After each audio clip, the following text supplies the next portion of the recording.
good night.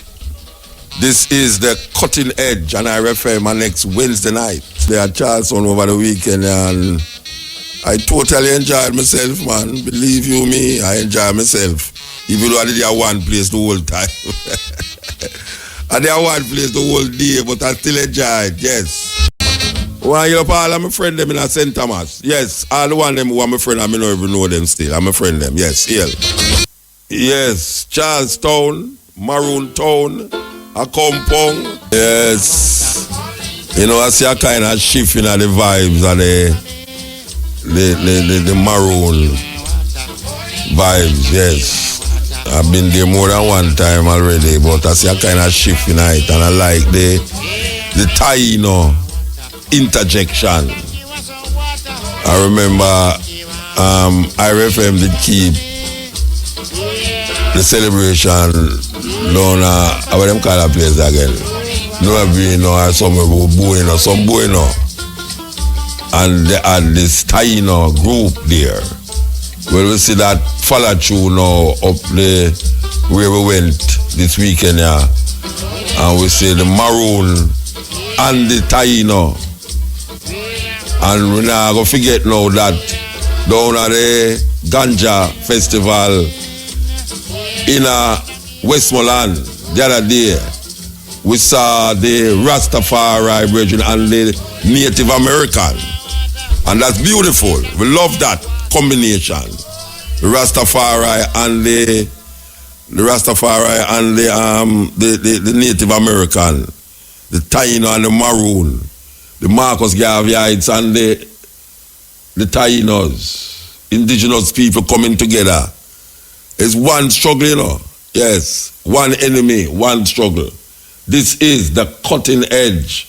And IRFM, we're there with you. May I tell you?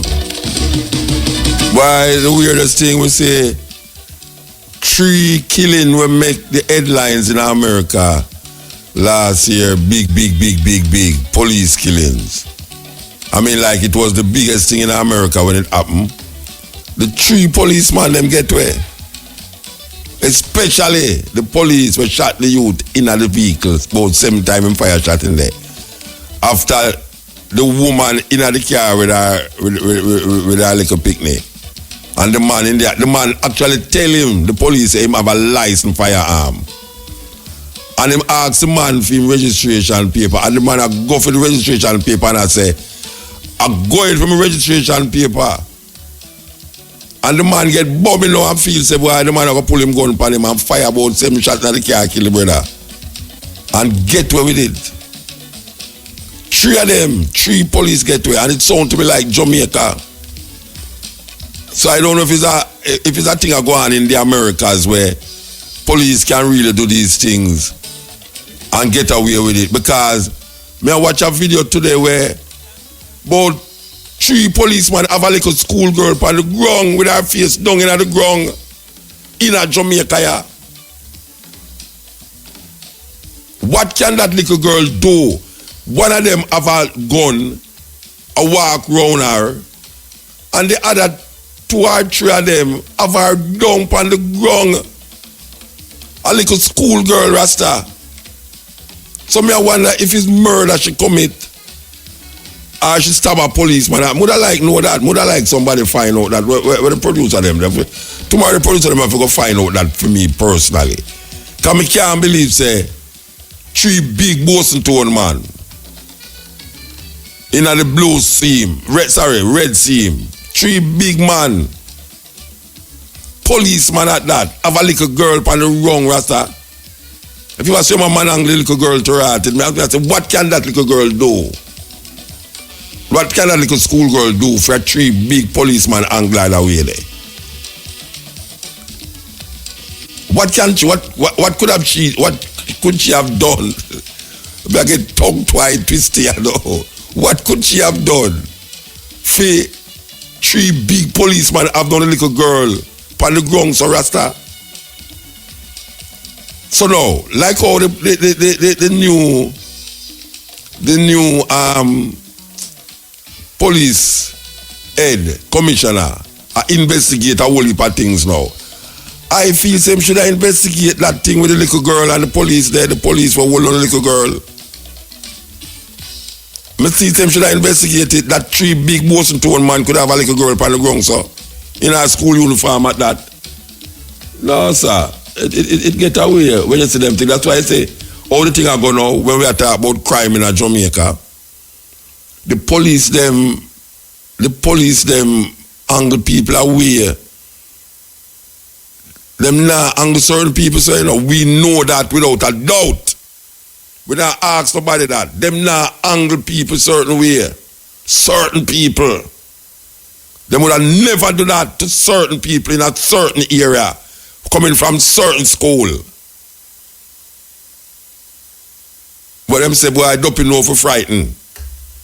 Don't know for frightened. But you see, for me, I know my granddaughter, police are all eye down, so. Them would have to lock up the policeman there. Me I tell you. It couldn't go so. Because there's nothing when me see a little girl from school could have do where you go arrest the little girl and she go hold her down them way there. You have to be the 3 big Boston Town man can apprehend this little girl. And maybe I know school girl, maybe she just have on a uniform, and maybe I know one school girl, you know. Because I can't believe it. Maybe I know one school girl, Rasta. Believe you me. I was telling her the vibes. Believe, as you can hear, I was telling her the vibes. As we are saying, you know, we hear the Minister of Culture and Gender and Sports and etc. what she is. My friend Babsy Grange say at this thing of the Maroon celebration that the museum where them have out White Mall there, so it's a long time I place there, you know. Me go there and see all of the different relics them from the Taino people. But she's telling the crowd that they found some things out there that must be preserved. And she went on to say that the road which will be expanded out there, she's giving the order that them cannot touch that part of the place. Them have to build the road around it. You know, hear what I say? She said, we're talking about the Honorable Minister Babsy Green say that place out there where them find all these different relics of the Taino people, the government will not make them dig it down from Beck Road. So they have to build the road around it.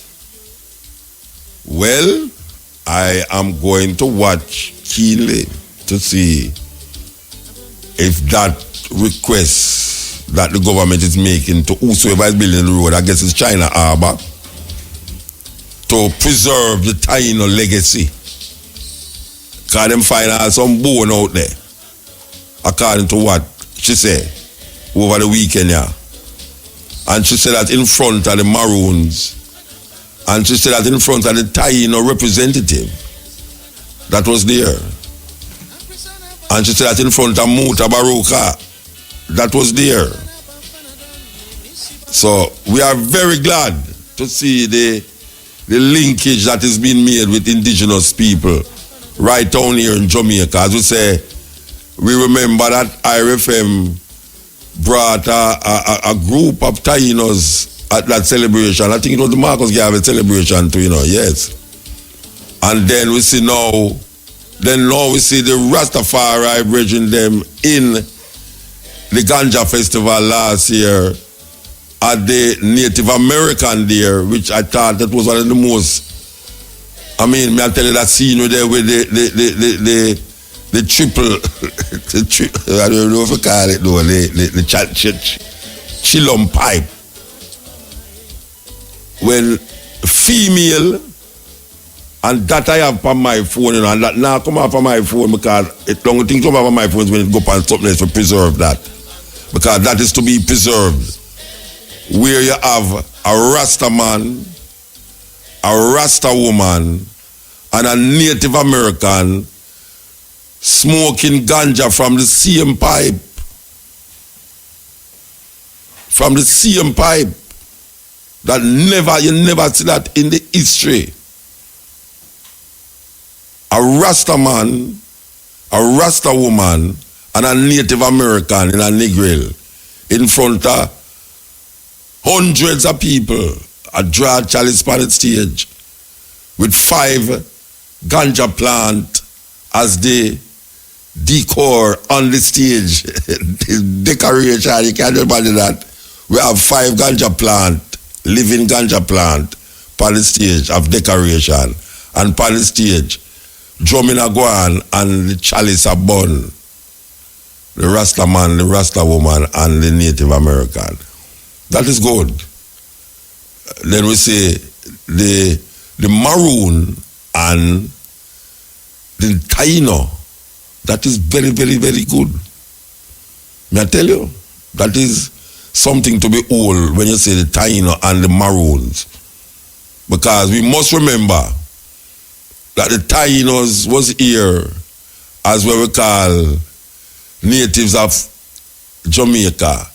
When the Spaniards come here, when the British take away this British thief back, may I tell you, the Spaniards thief Jamaica and then the British come thief it from the Spaniards, thief from thief. And the Taino couldn't laugh because the Tainos feel it. The Tainos feel it. And the only preservation, visible preservation of the Taino legacy that is visible to Jamaicans is to them depend the money with a crocodile upon it. That is how they remember the Taino people. And most Jamaicans don't know nothing about the Taino. As a matter of fact, we call them Arawak, Indian, like we don't have no sense. We must not refer to these people as Indians because they are not Indians. The idea of Indian come about because Columbus make a mistake. He thought that he was in India. That is where he was going, you know. He thought that he was in India, the west of India. He thought that he was in the west of India. Because everybody who left Europe used to travel eastward, him travel westward and end up on here so.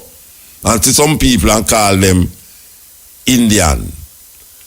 And we say this already, I was going to say it again. Everywhere white people go for conquer people land, them call the native people, the indigenous people, Indian. They are obsessed with Indians and color. Very obsessed with Indians and color.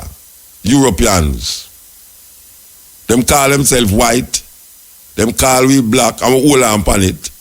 Then we're going to hear about all yellow people and brown people. And them go to Australia. The brother when name Cook. And call the people them Aboriginal Indian. Them go to Guyana and call the people them Amerindian Indian. Them come on here so and call the people them West Indian. And them go to America and call the people them Red Indian. Red Indian. The people them is not no Red Indian and them is not no Indian neither. But you know, if you keep repeating a wrong, it eventually become right in the minds of the people who don't know. You keep repeating that wrong, continuously keep ringing and resonating in your head. And you don't know no better, so you continue to say it. So you have African people walking around the place, prefer to call themselves West Indians. I am a West Indian. Imagine that. Imagine that. You think a Chinese who born here so? You think you could have get him to come talk about him a West Indian?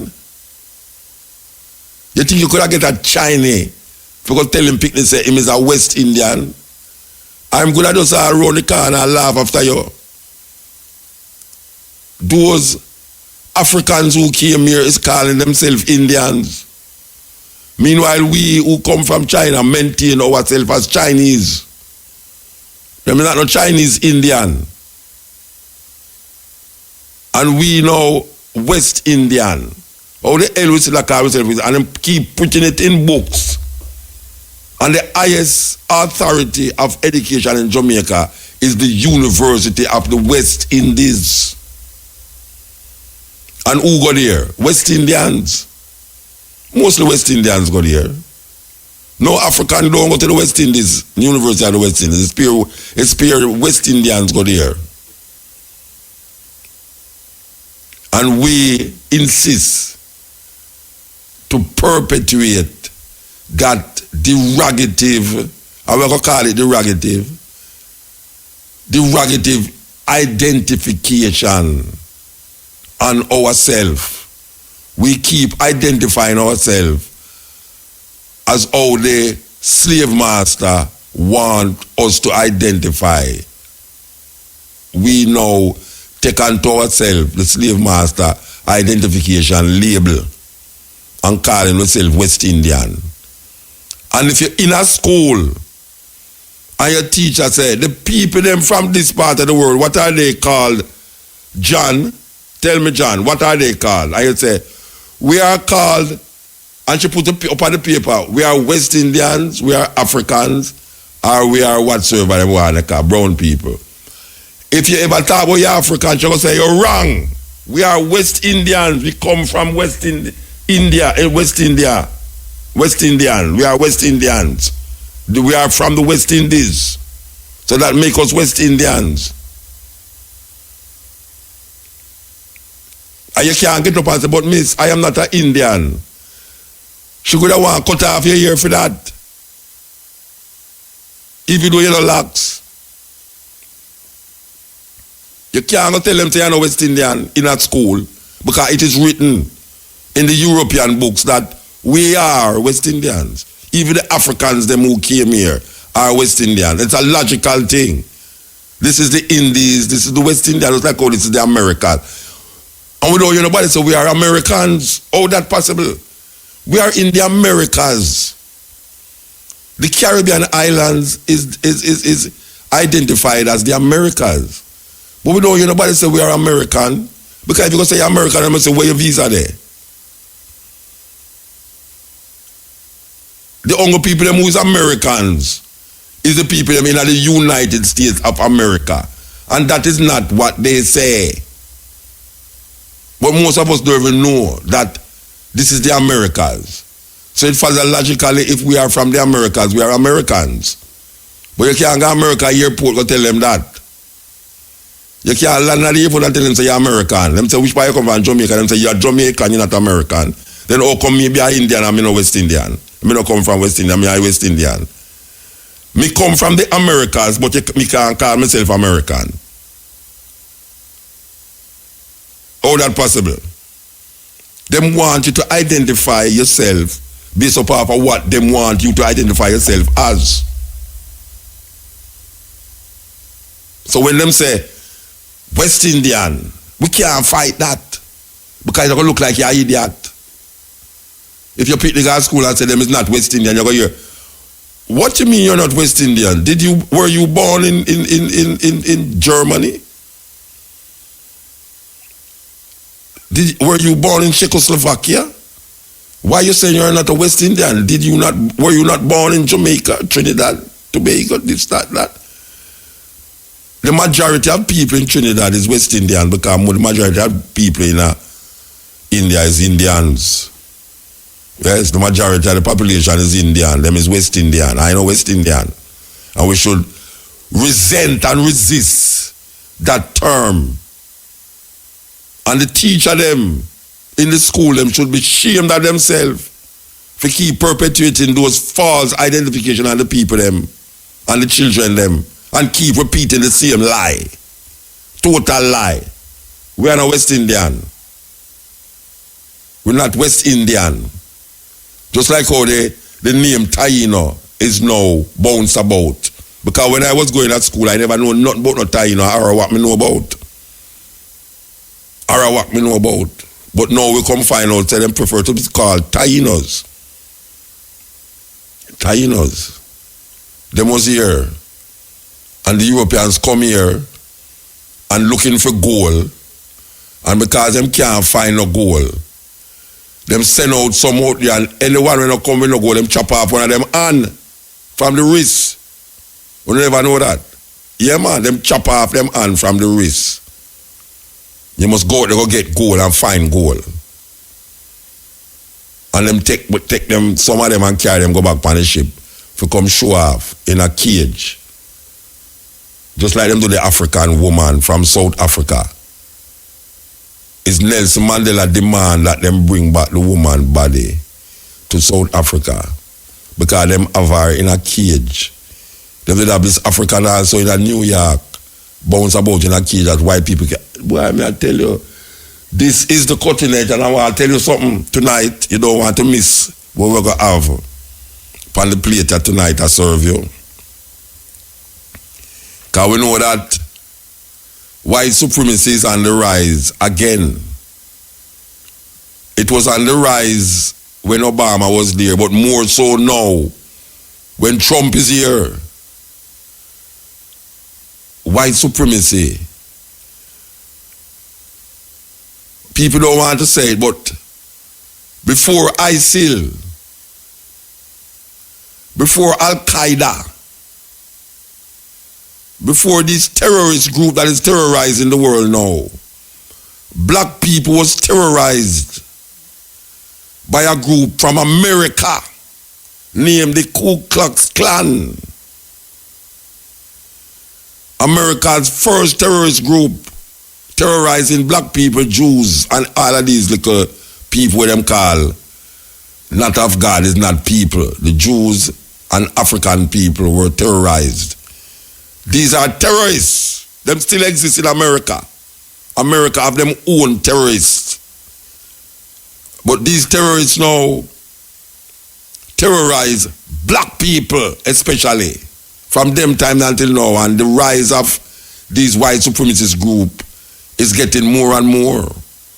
So tonight we want to give you a little history of the Ku Klux Klan in America, the rise of the Ku Klux Klan and the evolution of the Ku Klux Klan to a next group, other groups that come and hold them ugly heads, say black people, them need to wipe out everybody who no black, or who no, sorry, everybody who no white.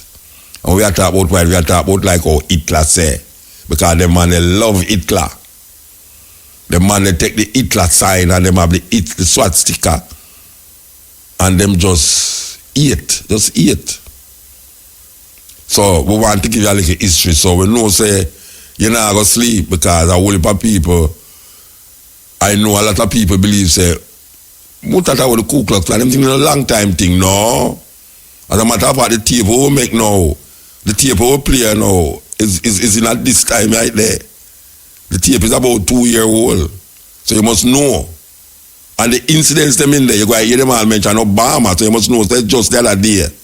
Them are talking about it's not no in the 1950s or 1960s. We are talking about right now. Right now as we speak, there's some white supremacists that is getting bigger and bigger in South Africa. South Africa of all places. There's some white supremacist group there that is in South Africa where them is training them children how to kill black people. Children, no matter about children, matter about like when they ever reach teenager yet. They must show them how to fire a gun. We are talking about now. We're not talking about in the 50s. We're not talking about in the 60s. We're not talking about in the 70s. We're not talking about in the 80s. We're not talking about in the 90s. We're talking about in the 2000s. Right now. In England, the skinhead them still the boat on the rise. So if you feel say is ISIL and Al-Qaeda is terrorist group, we know that black people did have them terrorism going against them in America for centuries, for years,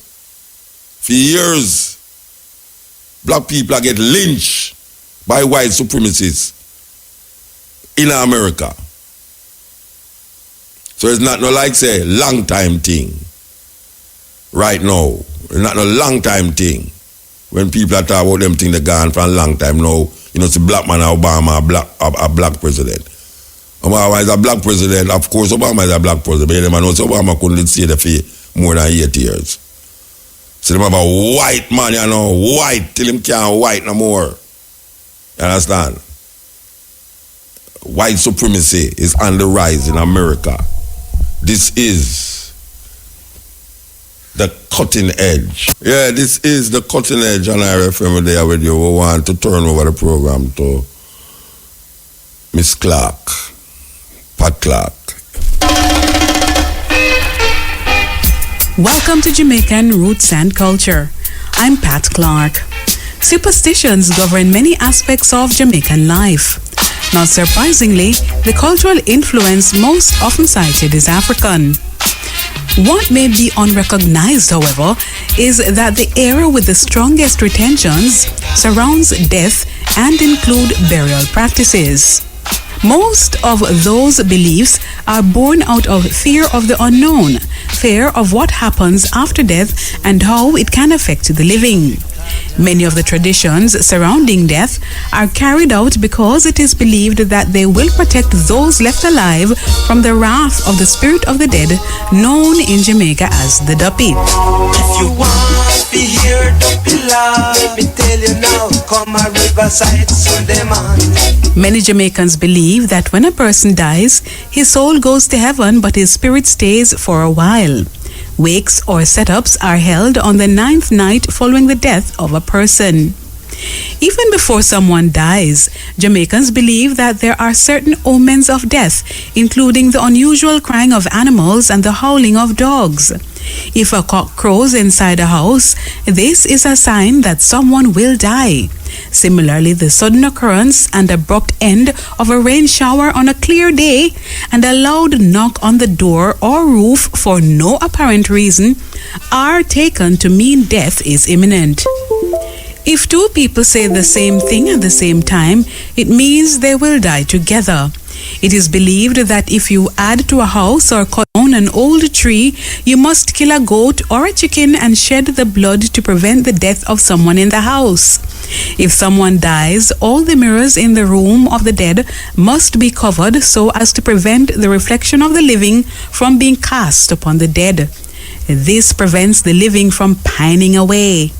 Some believe that water and a light must be left on in the room of the dead, and the room must remain unchanged for 9 nights. The water must be emptied each morning. To rid the house of the ghost of the dead person, you can also burn rosemary and scatter rice. Place 10 coffee beans in the room of the dead, and no duppies can enter, as they can only count to 9. In order for the spirit of the dead not to return and haunt any family member, they must all say goodbye to the corpse, and every child must be lifted and passed over the coffin while its name is being said. No tears are to fall on the body, or the ghost will return to haunt the mourner. The body should also not be kissed, or the teeth of the kisser will rot. Before the coffin leaves the house, the husband or wife of the deceased must put on a piece of black cloth with a white cross made of chalk. This is to be worn for the next 4 to 5 months. Buttons must be removed from the clothes of the dead, and the clothes must be pinned or sewn without knots, or the ghost will return. Pockets must also be sewn up, or the ghost will return and fill them with stones and harm those left alive. If you leave awake, simply touch a person who is to live with you. Do not announce it so that the duppy does not follow you home. You should also walk backwards and turn around 3 times, since duppies walk in a straight line. The body of a dead person must be taken out feet first and through the front door. If the back door is used, the spirit of the dead will not leave the house. As soon as the dead body is taken out of a room, the room must be swept. There are certain superstitions surrounding grave digging and burials. Either one man or an odd number of men should dig the grave. After the digger makes the first dig, he should drink some rum. The grave must be dug east to west and the body placed to face the sun. When filling the grave, the diggers must stand with their backs to the grave and throw dirt in backwards between their legs to prevent the ghost from following them home. A calabash tree should be planted at the head and the foot of the grave. Duppies are said to live in the roots of cotton trees, bamboo thickets, or in abandoned buildings. Duppies can take on the shape of humans or animals and are also able to change themselves into different forms. They can talk, laugh, sing, cook, smoke, and generally do anything a living human can. If you believe you are being followed by a duppy, stop and mark an X on the ground, and since they can only count to 9, they will spend the night trying to count to 10. X is the Roman symbol for 10. Do not speak to a duppy immediately or it will hurt you. If the duppy is wearing black, he is harmless, but if the duppy is wearing white, it is dangerous. Use your left hand to strike a duppy if you must strike one. Do not kill any green lizards in a graveyard, as they are believed to be duppies. If you're in the bushes and hear a stick break, it is a warning from a dead relative that the area is unsafe. If you feel a sudden gust of warm air, it means that a duppy is present. While there is no official recognition of the role of superstition in everyday Jamaican life, it is clearly holding on strong as generation after generation continue to share their ideas and continue to act on these beliefs. And now, to end the Jamaican roots and culture, here's our famous quotation from the Black diaspora. Our nettlesome task is to discover how to organize our strength into compelling power. The words of Martin Luther King Jr. For Jamaican Roots and Culture, I'm Pat Clark. Well, may I tell you? Pat Clark, no, may I tell you? That one they tap the whole of them, trust me. No, that one they rough. Believe you me. That exploration there, that duppy, rough man. I start feel like me and what No, that's why I'm going to play back that one. No, we can't play it back today. I'll play it back tomorrow. Trust me. I'm going to play it back tomorrow when no people are afraid if they hear that in the day.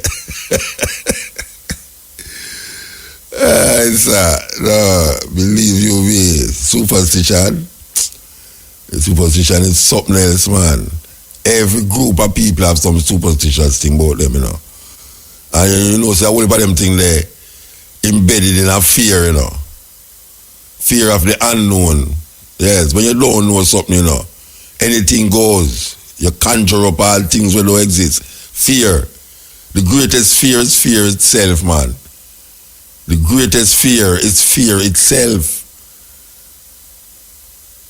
And people just fear. You know, you're like duppy. You know the way you can't tell us out. You know, say, me 8-year-old when my father dead, you know. I mean, remember the funeral quite well at Jonestown, Love Street, where them have the coffin in the yard, you know, and them pass me over the coffin. Me don't know what the hell them are do more than them have, and it's a part of the whole traditional thing where them pass you over coffin. And me I hear Pat just talk about it a while ago, say you pass to pick me over the coffin. And me I tell you, what the hell that is for? The man dead. But guess what? It's a religion help to perpetuate these superstitious beliefs. Yes. These religious beliefs help to perpetuate, whether it coming from Africa, Asia, Europe, or in the Caribbean or so, it help to perpetuate those like a superstitious belief that people get scared and fearful. Yeah, man. Me know a man who live in a cemetery and him family and everybody live in the cemetery for years and him never see a duppy yet. And the place where him live, some of the grave them have all hole, you can look down in the bottom of the grave. Never see a duppy yet. And them live in there and go school and everywhere and come home back from work and eat them dinner and breakfast and this and that, celebrate Christmas in the graveyard. And them never see a duppy yet. And if Dopey do all the things that human beings can do, what the hell is death then? Maybe it's dead, we dead here so now, and don't even know it. Maybe the whole of we is living dead. Because I don't say our Dopey cannot drink things out of my fridge. That means him physical. Him physical. If he might drink physical things, him physical.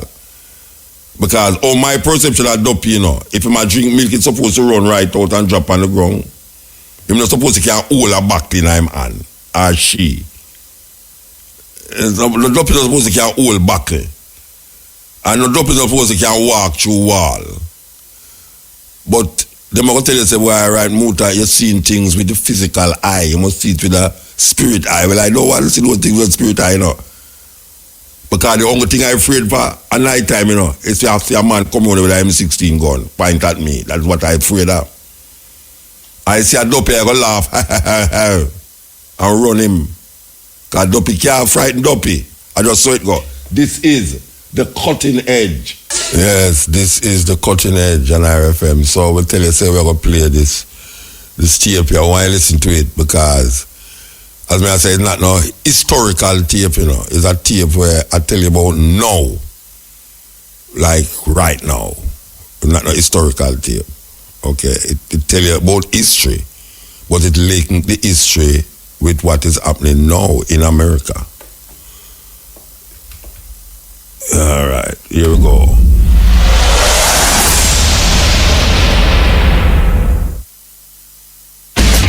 It is America's first real terrorist organization and mixes violence with hate. The Jew is even worse than a... Its legacy was passed down from father to son and has one major goal. White power!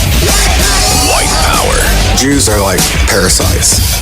If a dog bites you, you punish them. It's the same way I feel about other races.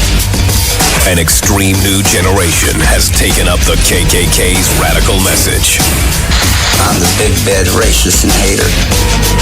They are the imperial clans of America, the IKA. The new face of the Ku Klux Klan. Death before dishonor. We'd rather die than do something we don't believe in.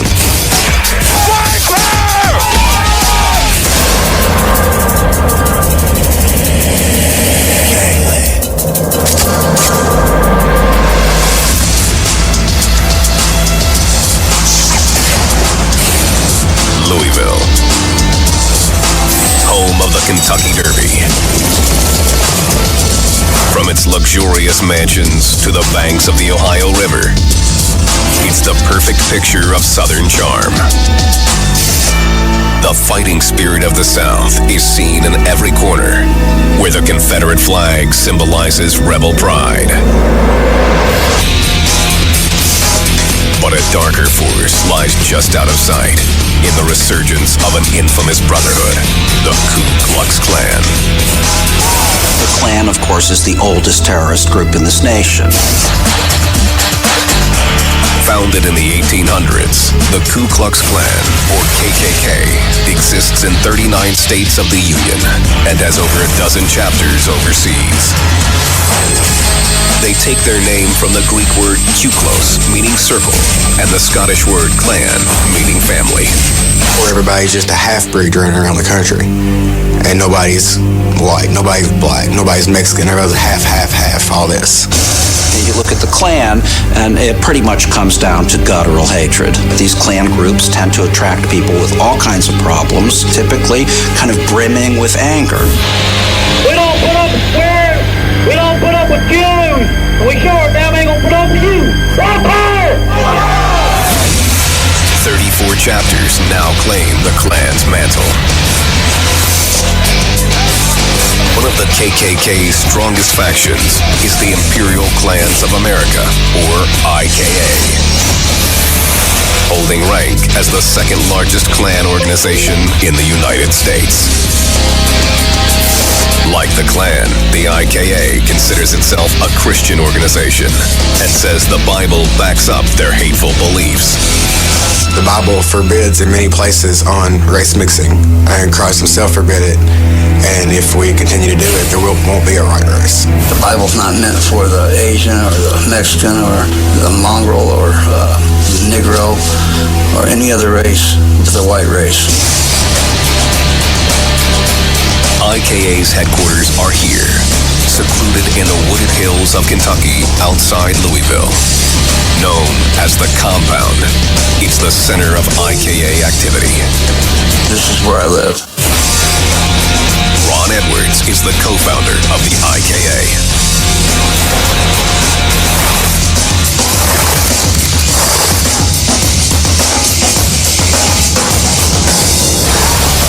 Edwards believes that a bigger clan means more muscle to achieve white supremacy in America. The KKK used to only admit Protestant Christians from the South, but Ron found that limiting. He decided to open membership to any white person, regardless of religion, who hates other races. Abortion! It's white racial genocide! I was really big on pushing to unite all of our people, whether they were atheists, whether they were Christian identity or Baptist, Catholic, or Protestant, or Odinist, to just bring everybody as one. Ron has made his home, the Compound, a sanctuary for white supremacists of all kinds. The IKA has openly been meeting here for 7 years, though the details of those gatherings are closely guarded. The 15-acre compound is gated and surrounded by barbed wire. Security is tightly enforced by IKA militia. This is our main security shack, the front entrance. Anybody that comes in or out has to stop here to be searched. We search their vehicle, search their persons. No drugs, anything illegal of any kind, no weapons are allowed. 21-year-old Joel Gaddis is a recent IKA recruit.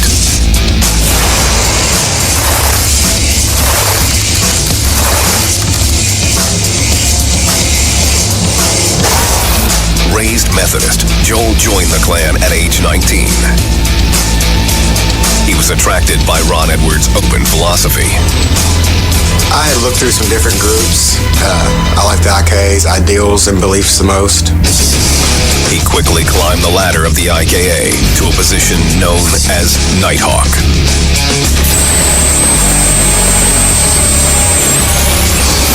The IKA is structured as a paramilitary organization. Recruits come to the compound to receive an education in white supremacist teachings. I tell people George Washington did not cross the Delaware with a boatload of Haitians. From the onset, recruits are indoctrinated with expressions of fanatical hatred. This right here is the Jew flag. Usually when we have big events, people will wipe their feet on it, spit on it, whatever they feel like doing to it before they go into the guard shack. That's basically what it's here for. Just everybody from the IK, all the skinheads, we all hate Jews, so. But Ron Edwards and his recruits claim they aren't engaged in an active war against other races.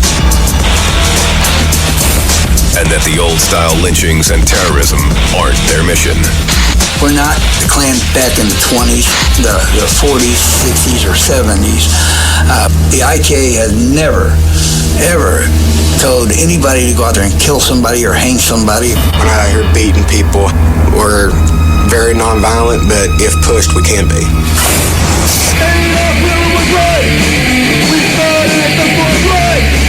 Every year, hundreds of Klansmen, skinheads, and other white supremacists flock to the IKA's headquarters to prepare them for the ultimate race war and celebrate white power. Anybody that hates a Jew and a queer is down for us.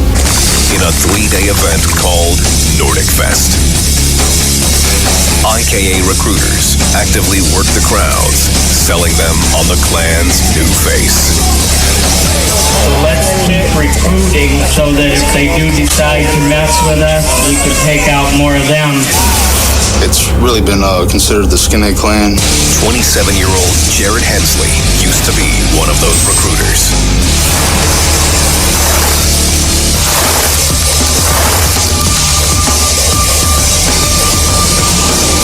He is covered in tattoos, proclaiming his credentials as a member of the master race.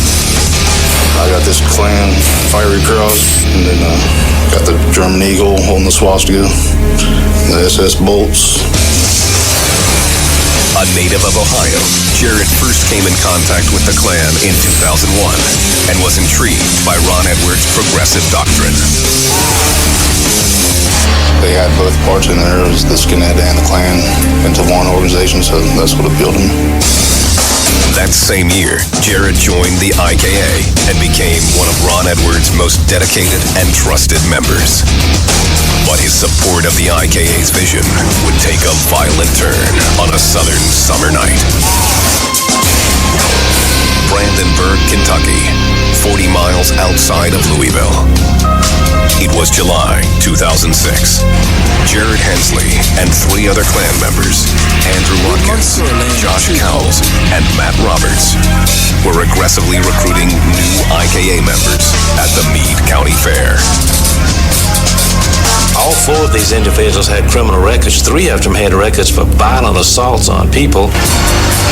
The men worked the fair hard, passing out pamphlets and making sure people knew they were with the Klan.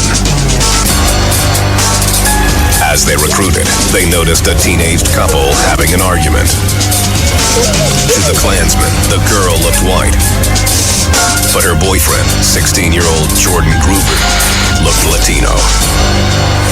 Jared and Andrew Watkins broke up the argument, then turned their attention to the young boy. A fight pursued, happened to be a non-white, and we just got arrested. Jared refuses to reveal more about the incident on camera. But according to police reports, Jared and another IKA member knocked Gruber to the ground and started beating and kicking him with steel-toed boots. It shows the brazenness of this attack. It was in public, at a county fair, that had cops everywhere.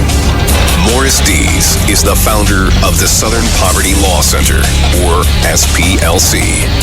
They track and prosecute hate groups across the country. And when the police came up and arrested these guys, Watkins said, "Hey, look, why are you arresting me? That's the illegal spick over there on the ground."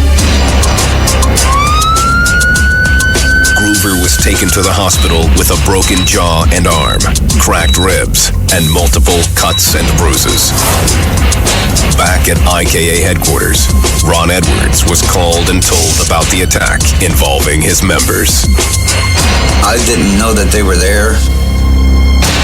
Ron Edwards said he had nothing to do with the attack. Others disagree. Even though Ron Edwards did not send them to this specific fair, he was still responsible.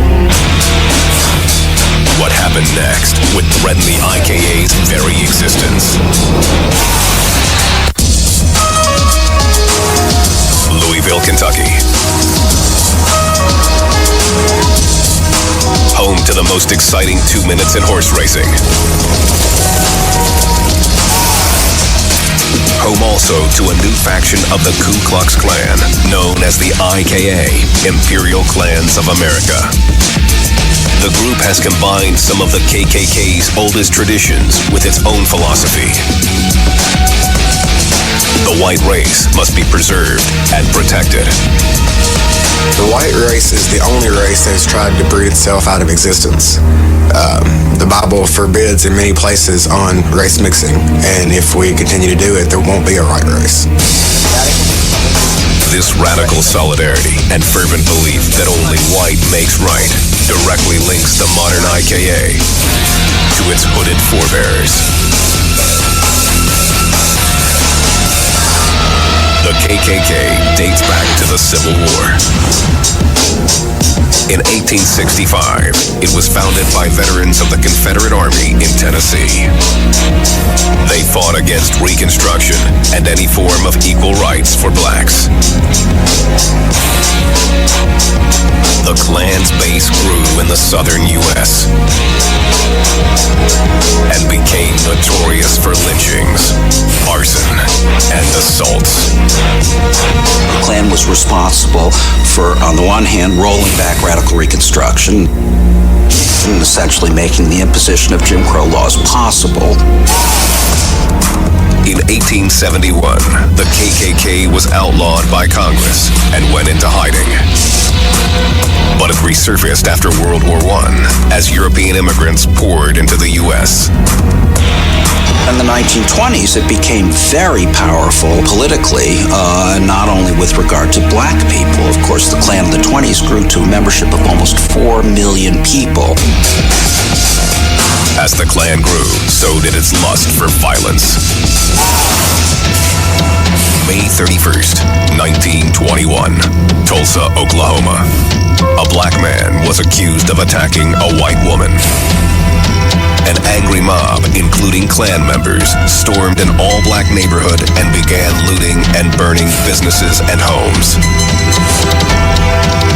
26 blacks were murdered, along with 10 whites.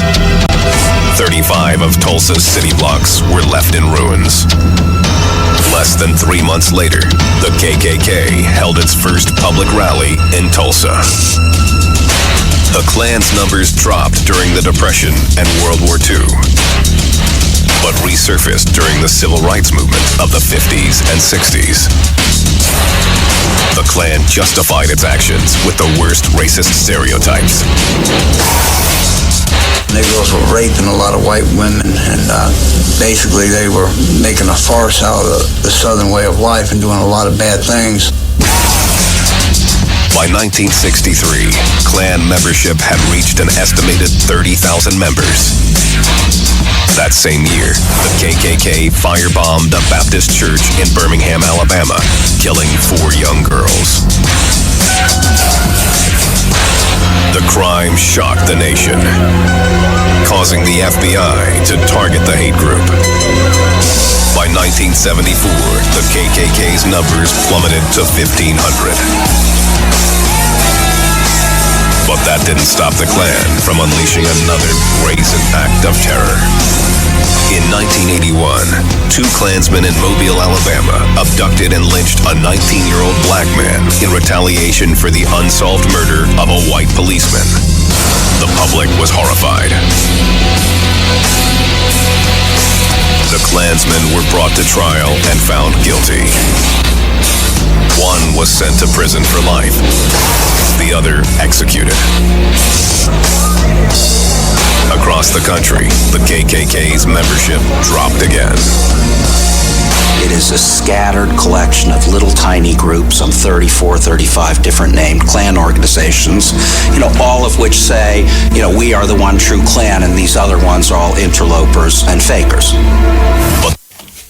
Yeah, this is the Cutting Edge on IRFM there. We are going to continue this Ku Klux Klan journey or so. Yes. Here we go now. I can say if we're on the right track. Okay. Brandenburg, Kentucky, 40 miles outside of Louisville. It was July 2006. Jared Hensley and 3 other Klan members, Andrew Watkins, Josh Cowles, and Matt Roberts, were aggressively recruiting new IKA members at the Meade County Fair. All 4 of these individuals had criminal records. 3 of them had records for violent assaults on people. The men worked the fair hard, passing out pamphlets and making sure people knew they were with the Klan. As they recruited, they noticed a teenaged couple having an argument. To the Klansmen, the girl looked white, but her boyfriend, 16-year-old Jordan Gruber, looked Latino. Jared and Andrew Watkins broke up the argument, then turned their attention to the young boy. A fight pursued, happened to be a non-white, and we just got arrested. Jared refuses to reveal more about the incident on camera. But according to police reports, Jared and another IKA member knocked Gruber to the ground and started beating and kicking him with steel-toed boots. It shows the brazenness of this attack. It was in public, at a county fair, that had cops everywhere. Morris Dees is the founder of the Southern Poverty Law Center, or SPLC. They track and prosecute hate groups across the country. And when the police came up and arrested these guys, Watkins said, hey, look, why are you arresting me? That's the illegal spick over there on the ground. Groover was taken to the hospital with a broken jaw and arm, cracked ribs, and multiple cuts and bruises. Back at IKA headquarters, Ron Edwards was called and told about the attack involving his members. I didn't know that they were there. Ron Edwards said he had nothing to do with the attack. Others disagree. Even though Ron Edwards did not send them to this specific fair, he was still responsible. What happened next would threaten the IKA's very existence. Louisville, Kentucky. Home to the most exciting 2 minutes in horse racing. Home also to a new faction of the Ku Klux Klan, known as the IKA, Imperial Klans of America. The group has combined some of the KKK's oldest traditions with its own philosophy. The white race must be preserved and protected. The white race is the only race that has tried to breed itself out of existence. The Bible forbids in many places on race mixing, and if we continue to do it, there won't be a white race. This radical solidarity and fervent belief that only white makes right directly links the modern IKA to its hooded forebears. The KKK dates back to the Civil War. In 1865, it was founded by veterans of the Confederate Army in Tennessee. They fought against Reconstruction and any form of equal rights for blacks. The Klan's base grew in the southern U.S. and became notorious for lynchings, arson, and assaults. The Klan was responsible for, on the one hand, rolling back radical Reconstruction and essentially making the imposition of Jim Crow laws possible. In 1871, the KKK was outlawed by Congress and went into hiding. But it resurfaced after World War I as European immigrants poured into the U.S. In the 1920s, it became very powerful politically, not only with regard to black people. Of course, the Klan in the 20s grew to a membership of almost 4 million people. As the Klan grew, so did its lust for violence. May 31st, 1921, Tulsa, Oklahoma. A black man was accused of attacking a white woman. An angry mob, including Klan members, stormed an all-black neighborhood and began looting and burning businesses and homes. 26 blacks were murdered, along with 10 whites. 35 of Tulsa's city blocks were left in ruins.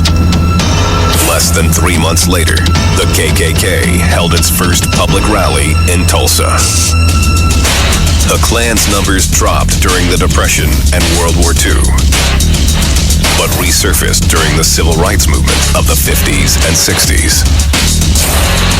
The Klan justified its actions with the worst racist stereotypes.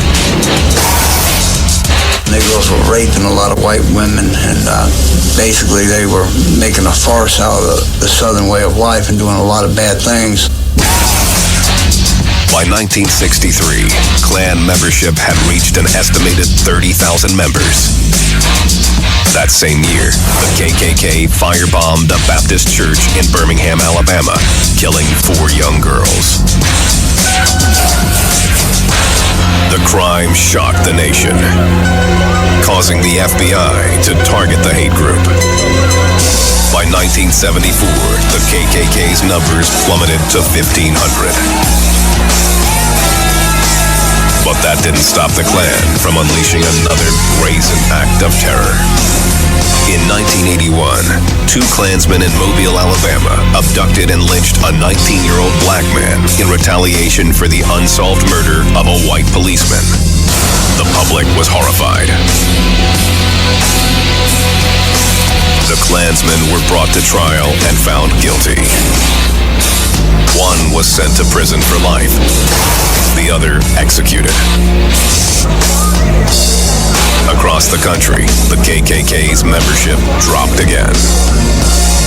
It is a scattered collection of little tiny groups, some 34, 35 different named Klan organizations, all of which say, we are the one true Klan and these other ones are all interlopers and fakers. But the seeds of racial hatred were stirring beyond the South. In the early 1980s, Ron Edwards and his family were living near the Humboldt Park neighborhood on Chicago's west side. It was a dramatic departure from the all-white neighborhood he moved from in Southern California. It was like a ghetto. It's a really dangerous neighborhood. He experienced firsthand the violence between Hispanic and white gangs. I had to fight one day, a bunch of Latin Kings all the way home, and I had never had nothing against any other races, but all of a sudden then I'm seeing that I'm constantly being attacked for being white, and that's basically what it was. At 15, he joined a neighborhood gang with white supremacist leanings. I come home with bullet holes on my car window from Puerto Ricans and driving home from work. They tried to shoot me, stabbed 9 times. I got stabbed 3 times with an ice pick. I got stabbed in the skull, 38 stitches, cut my ear in half. Then, in 1986, Ron's 20-year-old brother, Billy, got in a fight with Hispanic gang members. He was picking his girlfriend up, and they come out there and they started fighting. Billy was whipping 3 of them, and one shot the car with a 45 and shot him in the chest with 32. Billy died in the hospital later that night. He was like the love of my life, and he was so close to me. And when he died, it just, tore a hole in my heart. I kind of lost my head for almost a year. Hardened by grief, Ron turned to the Klan in 1989 to seek vengeance for his brother's death. And I seen this program called Race and Reason on public access TV. There are plenty of nasty Jews out there. Let's have a little white power here. And it was the Klan. They were talking about certain things. White power. White power. Hell the order! Ron joined the gang, embracing the ideology of the Ku Klux Klan, that whites were the chosen people, and that the white man had to band together or risk extinction through racial mixing. You gotta be in the Klan to be able to be anything. In 1991, Ron moved to Kentucky, where the Klan had maintained a strong influence. There, he quickly moved up the ranks of the Federation of Klans, or FOK. Because this country needs an enema. 5 years later, though, the FOK disbanded because of internal dissension. But Ron refused to abandon his vision of an all-white America. I said, well, I didn't join the Klan to sit in a rocking chair the rest of my life and just, I said, I joined because I believed in this. Later that year, Ron met with several high-ranking FOK members. We set up a meeting in Paducah, Kentucky, and people come from, I think, 14 different states. They decided to form the IKA, a new Klan that would survive and thrive into the 21st century. Ron was voted in to lead the IKA as Imperial Wizard.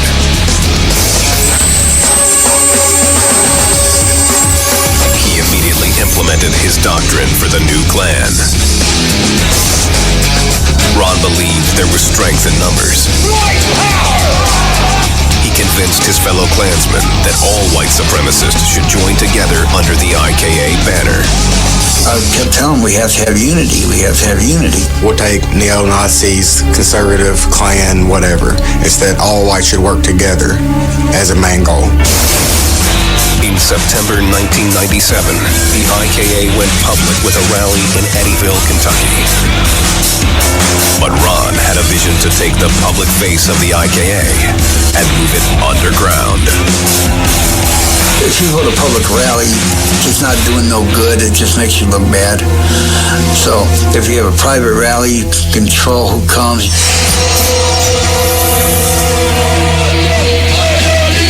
In 2000, Ron launched the first Nordic Fest, opening it only to white supremacists. We host Nordic Fest every Memorial Weekend. We barbecue, listen to music. We have speakers that will get up and they preach what they want to say, and Ron doesn't censor them. Isn't hate to want your wife, your girlfriend, your mother to be able to walk down the street without any fear of a savage attacking her? Ron issued a rule for his modern-day Klansmen: arm yourselves. If somebody comes by and shoots at you or tries to take your life because of what you believe, take care of yourself, you can do it, but don't do it unless you have to. Ron's message was clear. Be prepared to defend yourself, build the strength of the white race, and stay quietly out of sight. His tactics worked. By 2000, the IKA was on a roll, with 30 chapters in 15 states and 5 chapters in other countries. In 2001, Jared Hensley joined the IKA. A skinhead with a criminal record of assault and a taste for violence, he sometimes rebelled against Ron's desire to keep a low profile. I'm more the in-your-face type people. By 2005, Jared had become a high-ranking IKA member. But this Klansman was a loose cannon. It was a matter of time before he eventually went off.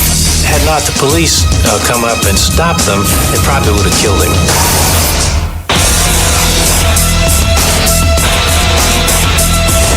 The Imperial Clans of America, or IKA, the second largest Klan organization in the United States. Their heavily guarded headquarters are in the backwoods of Kentucky, outside Louisville. There, the new base of the KKK is preparing for battle against non-whites.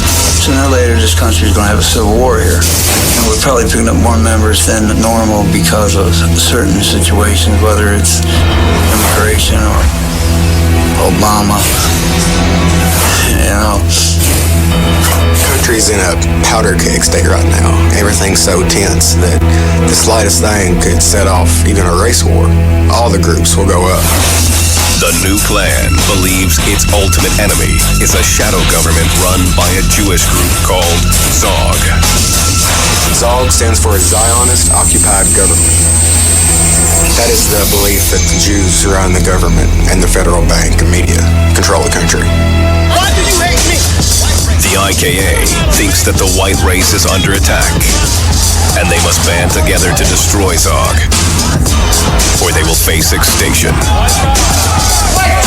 We're headed downhill fast, and if we don't do something, we're out of luck. IKA gang members take cues from the military with their dress. The IKA were BDUs. We don't wear robes like most other clans wear. I mean, we do wear a robe, but that's just for ceremonies only. Also like the military, IKA uniforms come equipped with firepower. Armed Nighthawks, or guards, are spotted all over the compound. They are an important link in the IKA's strict hierarchy. The order is defined by secret titles that date back more than a century. The chief officer of the IKA is the Imperial Wizard, Ron Edwards. He's the emperor, which would be, he's in charge of wherever the IKA is, whether it's in the United States or Europe. Next in line, the Imperial Clayleth, the IKA's version of the vice president. And if something happened to the Imperial Wizard, then he would step up and take it. Beneath the Clayleth are Grand Dragons in charge of a realm or state. Grand Titans are the head of a district within the state. Below them are Giants, then Exalted Cyclops, who head local Claverns. used to be churches or a cave or a courthouse or a barn where nobody knew where the Klan was meeting at the time. Secrecy has long been part of the Klan's identity, and the IKA is no exception. They have a treasurer for bookkeeping, but he keeps his records just long enough to memorize them. They burn it right after. That's right there, so they know, and they don't keep no records of anything. But there are ways that IKA members announce their affiliation to the world, including their ink. That's heritage and beliefs. It's not put there to solely intimidate others, but this is what we believe. And we wear it to show that we're proud of what we believe. Imperial Klans of America, 33-6. Most members have the sign 33-6 tattooed onto their body. When the state police ask me, I always tell them it's my lucky number. But it's basically a Klan code. K is the 11th letter of the alphabet. 3 11s equals 33, which equals KKK. The 6 stands for the 6th generation of the Klan, which is how the IKA identifies itself in the gang's history. Which stands for the 9th of the Ku Klux Klan. Yeah, this is the Cutting Edge on RFM. There with you, may I tell you, revealing something. If you think the Ku Klux Klan was dead, think again. Believe you me, it is on the rise and it spread all in England. The red, the skinhead, them still about. Live and live with colors. Shouldn't even say color, because them don't work with that color. So you we are saying now, 12 o'clock in Jamaica. Join us with respect. Continent! 12 o'clock in Jamaica. Listening to all our meds. You know here. Continent! The end! The end! The red circle is the blood of white people. The white field is the Caucasian race. Underneath the shield are Roman fasces, a weapon of bundled rods. The rods represent unity. One can be broken, but together they are indestructible. The IK crest here, and usually only patch holders are allowed to have the crest. That shows that they're more dedicated, loyal, and that they've taken a note to be around the rest of their life. So that's why I have that one. IKA recruitment is extremely selective. Candidates must fill out an extensive application, giving background information about themselves and they must swear to be Caucasian and that they haven't been part of an interracial relationship. If accepted, they become a ghoul. Everybody has a minimum year before they're knighted and such, that you're constantly tested and you learn. You have to learn thoroughly about the history and the religious side of it before you're a full member. Ghouls pledge to keep their criminal records clean, to stay off drugs, and to prepare their mind and body for the race wars to come. They remain ghouls until the Imperial Wizard thinks they're ready to become full Klansmen. Basically, you work your way up, and the more you do and the longer you're around, the more respect you get, and you earn higher ranks. All members pay yearly dues of $40, which support the Klan's operations, including Nordic Fest.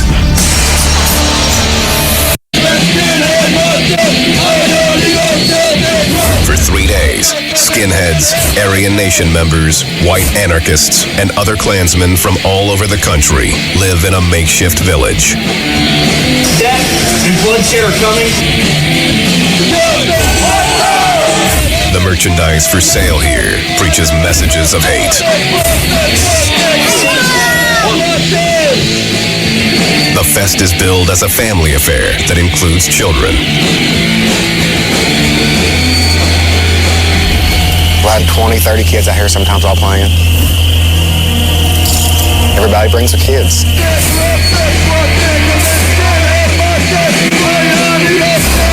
The festival culminates in a cross and swastika lighting.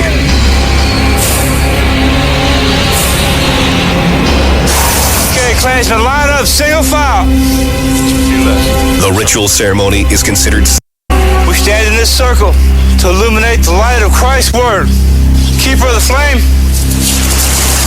Will you accept this light and pass it on to another brother or sister? I will. In this footage rarely seen on television, the IKA allows our cameras to film their annual spring cross lighting. Klansmen up! For Christ! For Christ! For race! For race! For the IKA! For the IKA! For the ceremony, a steel cross is wrapped in cloth, soaked in kerosene, then lit. Now turn your back on the cross. This time I'd like to ask Mr. Shirley to lead us in a word of prayer. Our Heavenly Father, we thank you for this beautiful day. Even though it stormed, it hailed, we still had a rainbow. As the cross burns, there is a moment of silence. Nazi salute.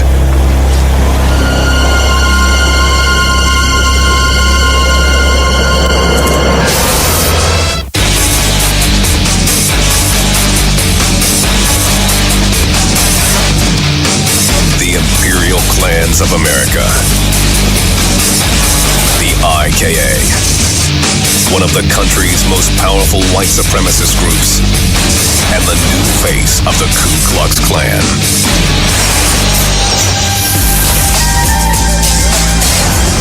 July 2006. Brandenburg, Kentucky. High-ranking IKA officer Jared Hensley and 3 other members were recruiting new Klansmen at the Meade County Fair. Once you come out of the probation period and become a patch order, you're a leader amongst yourself. So, and even the probate members, we try to have them recruit. Have been drinking. Near the concession stands, they came across 16-year-old Jordan Groover. Jordan was olive-skinned and looked Latino to the IKA members. The gang claims the Native American teen was arguing with his white girlfriend. They saw him, they walked over to him, they taunted him, they threw whiskey in his face. They threw him to the ground. 2 of them kicked him in the head, busted his jaw, cracked some ribs, and had not the police come up and stopped them, they probably would have killed him. Jared and his accomplice were arrested for the crime on the spot. They both pled guilty to assault and were sentenced to 3 years in prison. For Jared, prison was a shock. You're told what to do, when to do it, how to do it, when to wake up, when you can eat, what to eat. Jared ended up serving only 2 years.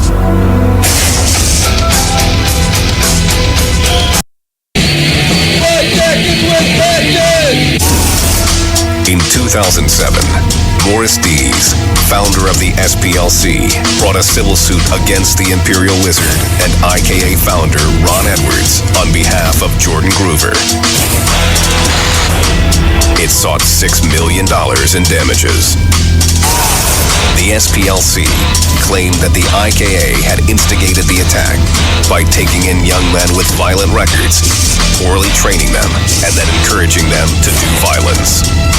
I say white power, hell victory, in 88. We had to convince the jury that even though Ron Edwards did not send them to this specific fair, even though he did not know they were going, he didn't tell them to beat anybody up, that he was still responsible. Ron Edwards decided to represent himself. I wish I was a lawyer just like him to traumatize. For a lawyer, but says he couldn't find one who would represent him. If you can't produce his evidence, you can't say it in an opening statement. And I've tried a lot of lawyers. I even laid $10,000 that I borrowed on a lawyer's desk to even try to retain him, and he told me that he would not represent the Klan. Ron maintained that he was not responsible. He felt that he would not be held liable because he was naive enough to think that because he didn't know they were going to be there, that he wasn't liable. I did not even know they were there. As the trial progressed, Ron's inexperienced self-defense weakened. The IK should be held responsible for what? Object, Your Honor. Okay. I object, Your Honor. Sustained. The SPLC's key witness was 48-year-old Cale Kelly, who insisted he had been a member of the IKA and that the group promoted violence. Ron Edwards tried to challenge his account. Ron, I was a member of your unit. No, you weren't. You never was a member. Mr. Edwards, you can't argue. You can ask him questions. Okay, I object. Okay.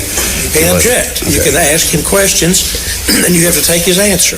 I was going to, when they tried me, just sit there and not say nothing. Just sit there at the bench and not say a word. The judge called me up. I said, sorry, Your Honor, I don't know how to do any of this. Mr. Edwards, when you ask a question, yes, he answers it. Yes. But you don't comment on the answer. Okay, we have an understanding there? But I didn't. I just didn't know. I'm not a lawyer. I have no further questions. He's fine. The trial lasted 3 days. If these men assaulted a white man, would this case be heard today in this courtroom? I thank you. The jury deliberated for 7 hours, then returned its verdict. Is this the verdict that's just been handed to me? In favor of the SPLC. Ron Edwards' inducement or encouragement was a substantial factor in causing injuries and damages to Jordan Groover. The answer is yes. Ron Edwards was ordered to pay $1.3 million in damages to Jordan Groover. I'm in a politically incorrect organization that is not popular for our beliefs. You know, let them crucify me because I'm the big, bad racist and hater. This is Morris D's way to try to break down the IKA. Between him and I, we hate each other. The IKA was dealt a near fatal blow, but not for long. Like their ancestors before, they would rise from the ashes, ready to do battle. Marty! The IKA will live on! November 2008, Brandenburg, Kentucky. 12 years after Ron Edwards revitalized the KKK by forming the Imperial Clans of America, he lost a $1.3 million judgment for the beating of 16-year-old Jordan Groover by 2 of his Klan members. All the plaintiff's lawyers have shown you throughout this trial was what my beliefs are. Ron stepped down as Imperial Wizard, but he still lives at the IKA compound outside of Louisville and consults for the group. I'm always going to believe in the Klan and I'm always going to work for it, but I basically want to just let somebody else take the lead. Ron is appealing the court's decision, and in spite of the damaging lawsuit by the Southern Poverty Law Center, Ron says the we're seeing a kind of perfect storm of factors that favor the recruitment possibilities of these groups. Continuing high levels of non-white immigration, the worsening economy, and then the election of Barack Obama as president. All of those things together, I think, clearly create a situation which is really fertile for recruitment. People get depressed, you know, they want to be with people like them. That's when they'll seek out groups like us that support brotherhood. When people don't have food, they don't have jobs, they don't have water, they have hungry children, there's going to be a lot of chaos. So I like to know who my friends are, so would the IKA. The IKA, but membership in similar hate groups rose by 54% from 2000 to 2008. In April 2009, the Department of Homeland Security issued a warning that right-wing groups were gaining recruits and momentum, raising the specter of increased domestic terrorism. Gun sales to private citizens have risen across the country. One of my friends went to a gun shoot a couple weeks ago. He said that place was packed. Get in there and citizens buying guns left and right. Now, you think every citizen in that place was a Klansman or a neo-Nazi or a skinhead? That was regular citizens. So, I mean, people are worried. The Klan sees these everyday citizens as new recruits. They are actively enlisting candidates online while promoting white supremacy, hatred of other races, and white global unity. Klansman had almost no success in getting his message out to potential followers or recruits. That has changed in a fairly dramatic way, largely because of the internet. We can go worldwide. We've got chapters in different countries on different continents that we can communicate with in just a matter of seconds. Joel Gaddis considers himself a member for life and sees nothing but growth for the Klan. Everybody's really starting to look now and to pay attention. So now is a really good time to start trying to talk to people. After serving 2 years for the assault on Jordan Gruber, Jared Hensley was kicked out of the gang, in keeping with its bylaws. I was locked up, put in prison. That's part of the constitution of them, is to kick out all the members that get in any trouble or anything. In 2009, he joined a new skinhead group called the SWA. The SWA has over 300 registered members. He sees his group as more aggressive than the IKA, but says their vision of the future is the same. A world where white people live on their own.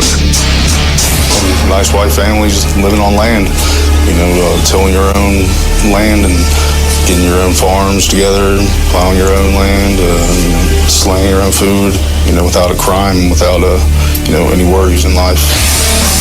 It's a white power utopia the IKA says will exist, one way or another. Sooner or later, this country's going to have a civil war. Everybody's just a half-breed running around the country. We can take our country back. If they're going to be so ignorant as to run away and you'd be scared of us, then If we got sued and didn't have a penny, the IKA is always somebody to step in, somebody else will be back. IKA.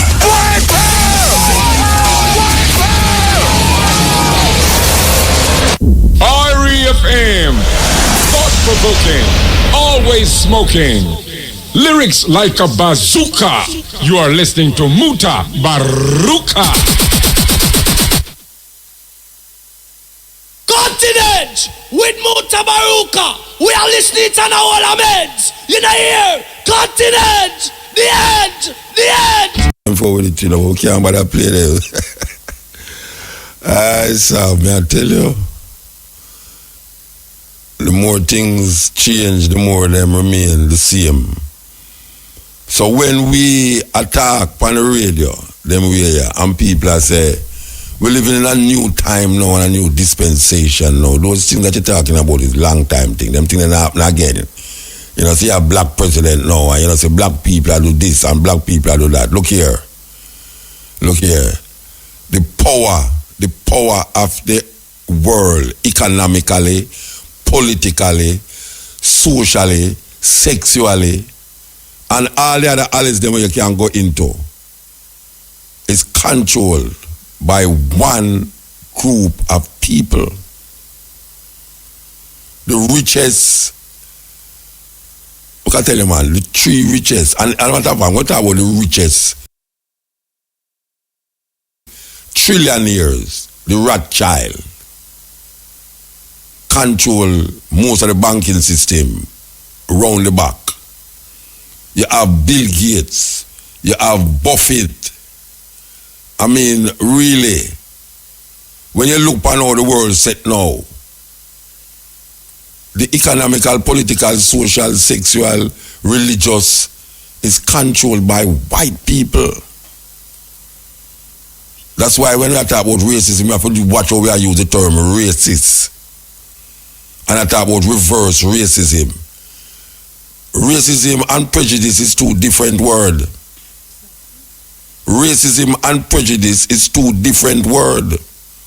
So when we talk about prejudice, like everyone away is prejudice. I already know something. For instance, Trinidad and Jamaica play a football match. Because is nationalistic. Trinidad and a white team a play. You want Trinidad to win even though Jamaica just beat them. But you want Trinidad to beat because you say, Oh, them white boy, we don't want them win, Rasta. We don't want them win. You understand? Them kind of way there. Two man a box on television. And you don't know the two man them, From Adams, you don't know them. But one is white and one is black.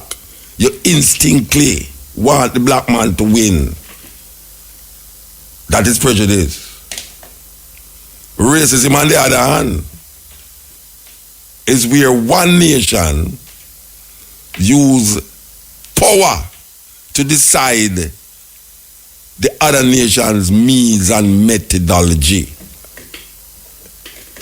In other words, your social, political, religious, spiritual, economical, all of those advancement through your political, social, religious, or otherwise. That is racism. That is racism. Racism don't just come out because a man look over this and say, "We don't want a white boy to come over there." Yeah, a man and say, "Well, you're racist." No. That is prejudice.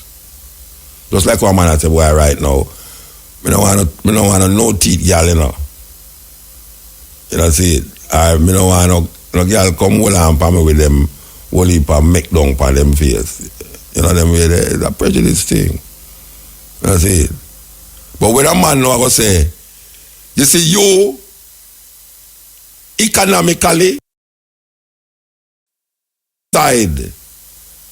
We are going to decide how you spend your money, what you spend your money on, and where you spend your money.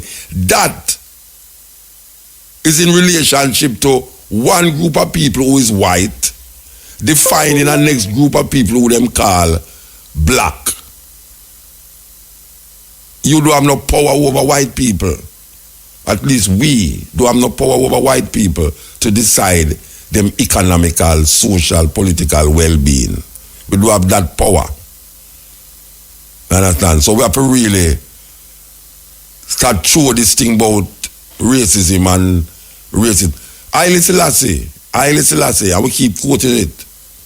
Haile Selassie say, until the philosophy that hold one race superior and the other inferior. That is how him start out the thing. And Bob Marley echo it on record. Him say, until the philosophy and the other inferior. What is the philosophy that hold one race superior and the other inferior? It's racism. Racism is a philosophy. White supremacy is a philosophy where one race hold themselves as so superior and the other race is inferior. That is racism. I know all white people inferior. Another matter of fact, if I even hold them inferior, I have to keep that in my mind. I have to put that in my mind and sip it in some hot tea, make it burn my tongue. It don't have nothing to do with nothing if I think it. Nothing. Nothing to do with nothing if I just think it. But you have a group of people who sit down in some tall skyscrapers and plan how your life going to go in the next 500 years, 50 years, 100 years. Your family is going to be affected by what these men sit down in them room and do and say and put in place for you and for your children, because of who you are as a people. Racism is when them get disease in a them laboratory and then want to test it and them don't go test it for some German or some Slav people from Norway. Them go test it in Africa because them say, all right, the black people, them is useless eaters. They are not really advancing anything to human development. So if we have something, we want to use them as guinea pig. That is racism. I don't have no group of black people trying to figure out any medicine or any bomb or any poison that we can go and test it in Norway and in Sweden and Switzerland and these places. So we have to really recognize what is going on in the world, you know. You see, lawn Yes, and house spread out. And dog have him own lawn. I play with frisbee. Go catch it, Rover. Or go catch it, Jack. And when you are the yard and there was a black man going there, them do the same thing to you. Them children say, go catch it, Henry. And you say, yes, ma'am. That's why Malcolm X say, it's a weird thing. Because when the master house are burned down, the black man want to save the master house more than how the black man the master want to save it, because the master knows if he mouse burn, he will get insurance. And then the black man, they talk about, master, that we're working at some of them cloth store. Them just, all them they have to do is sell cloth.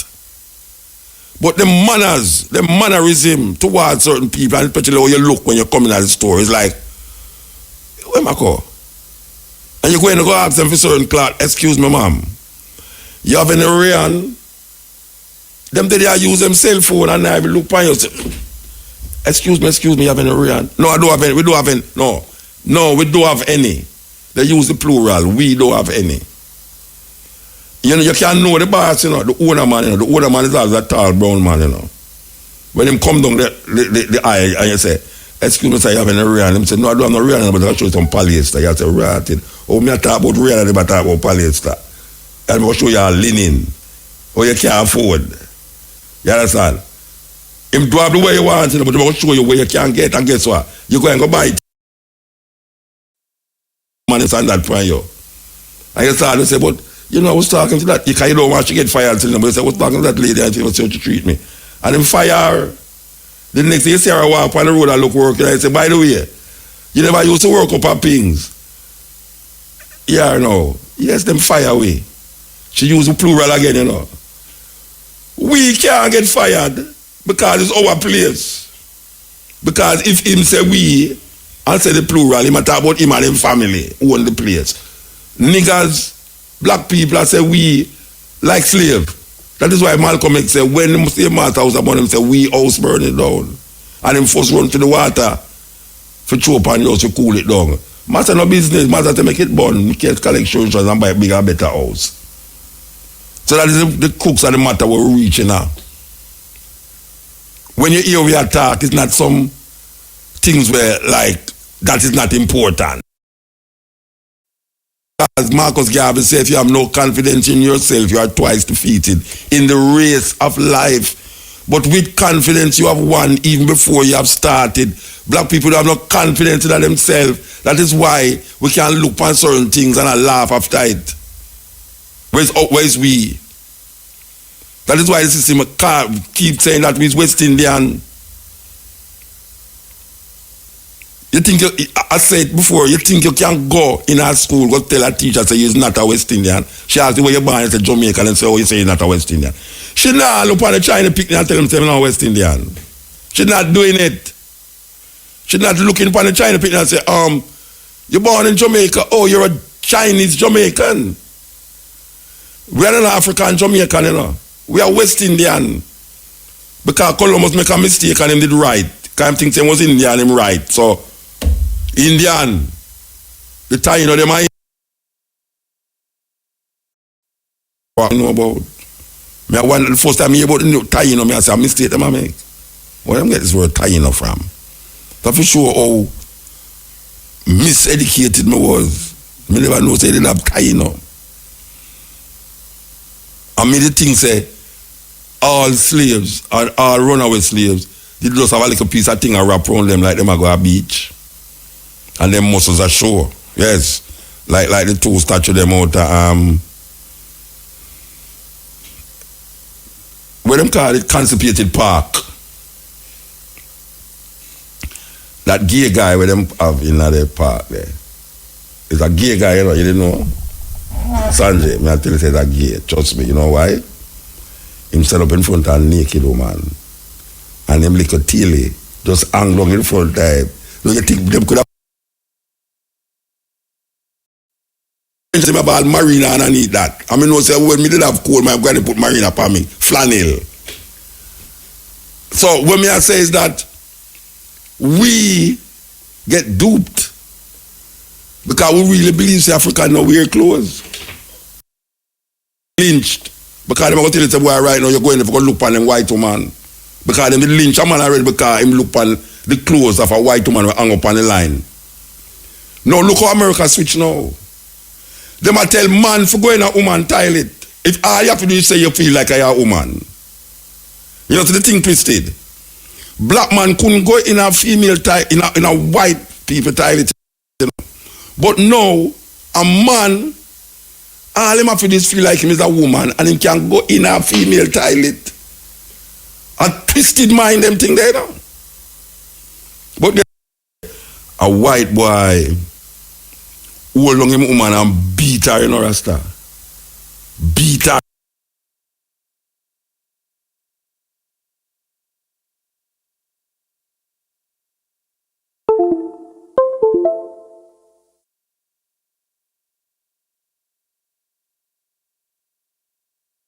To pulp, you know. She never did, you know. And when the white man them come, Rosewood it happen. When the white man them come, you know, and say, who do this? She did it, and she said that it's a brother will have nothing, a black man will have nothing to do with the whole thing, you know. And the man go down there. So, the conclusion is that it's not the whole time thing. And when we talk this way upon radio, it's not a long time thing and them think the past gone. Because if them think the past gone, really and truly, how come the people them so ignorant of themselves? We see woman now a fight against bleach, but them a powder them face make it look like white face. It's scary. Me see some woman I read news on TV and me say, wait, it's what the reality that go on here so. You tell me say black woman have to do them face that way. They might tell you about light, we are this and light. There's a way to make black people look on television. And we go show them already, you know. When we did have our program on TV, you know, a white woman come here and show them how to light a black person thing, you know. Serious thing, you know. A white woman, she learned it from a black person who do film, right? There's a different way to light black people on a set than white people. But you see, all of them go to the same white school for study the thing. So when them have them show now, they make the black woman look like a white woman because the man said she must. You understand? It's a reflection. It's crazy, man. It's crazy. And now I see the daughter them, the people them who don't want bleach. I mean, know this from the other day, you know. The girl them who don't want bleach start to look like the bleaching girl them now with powder. And whatsoever them I put on them face that is not bleaching cream. It's not bleaching cream them I put on because them is above bleaching cream. But when you look on them face, you wonder how them face are white. Who is deciding that our African sisters them must look that way they know and yet still a fight against bleach? As a matter of fact, why you fight against bleach and you burn up your head? It's schizophrenia. You're bipolar. I don't think the way you are. I mean, it's crazy. It's crazy. This is the cutting edge. Muta. Irie Muta. Yeah, man, you're on the radio. All right, Muta. Good night. Me I call you Muta because me really want to reach out to you and we need some help from you with one of my sisters where they are Jamaica because me I call you from Orlando, Muta. But me have a sister down there where they go through a whole heap of problem, Muta, and the ear can help her or you could, you know, show me a weird direction where she could have go, Muta. The sister diagnosed with cancer, Muta, from 2015 in December, the end of the year, Muta. She had cervical cancer. And she do a surgery August of 2016. And after she do the surgery, them said the surgery was successful. You know, I guess she cancer free. So them said she could go to Montego Bay, the Cornwall Regional Hospital, to do some treatment. But when she got there, them said the machine now work. So them are go and run some tests on her, and after them do the test, hopefully the machine will start work so she can get her treatment. It so happened that when the test result come back and everything, the machine still not work motor. Then send her back up a Mona, because a Mona she could do the first surgery. Her back over KPH. When she go over KPH run some tests on her and tell her say, you know, say that this is now in a February of this year. February of this year she go a KPH. Them tell her say the cancer spread and it come back and it even dangerous more than how it was a category 4 and it spread up in her stomach and all about her. So them say why the treatment where she forget them not have the radiation machine for that. So them send her go over to oncology. I want center might be private. It seems like as she said.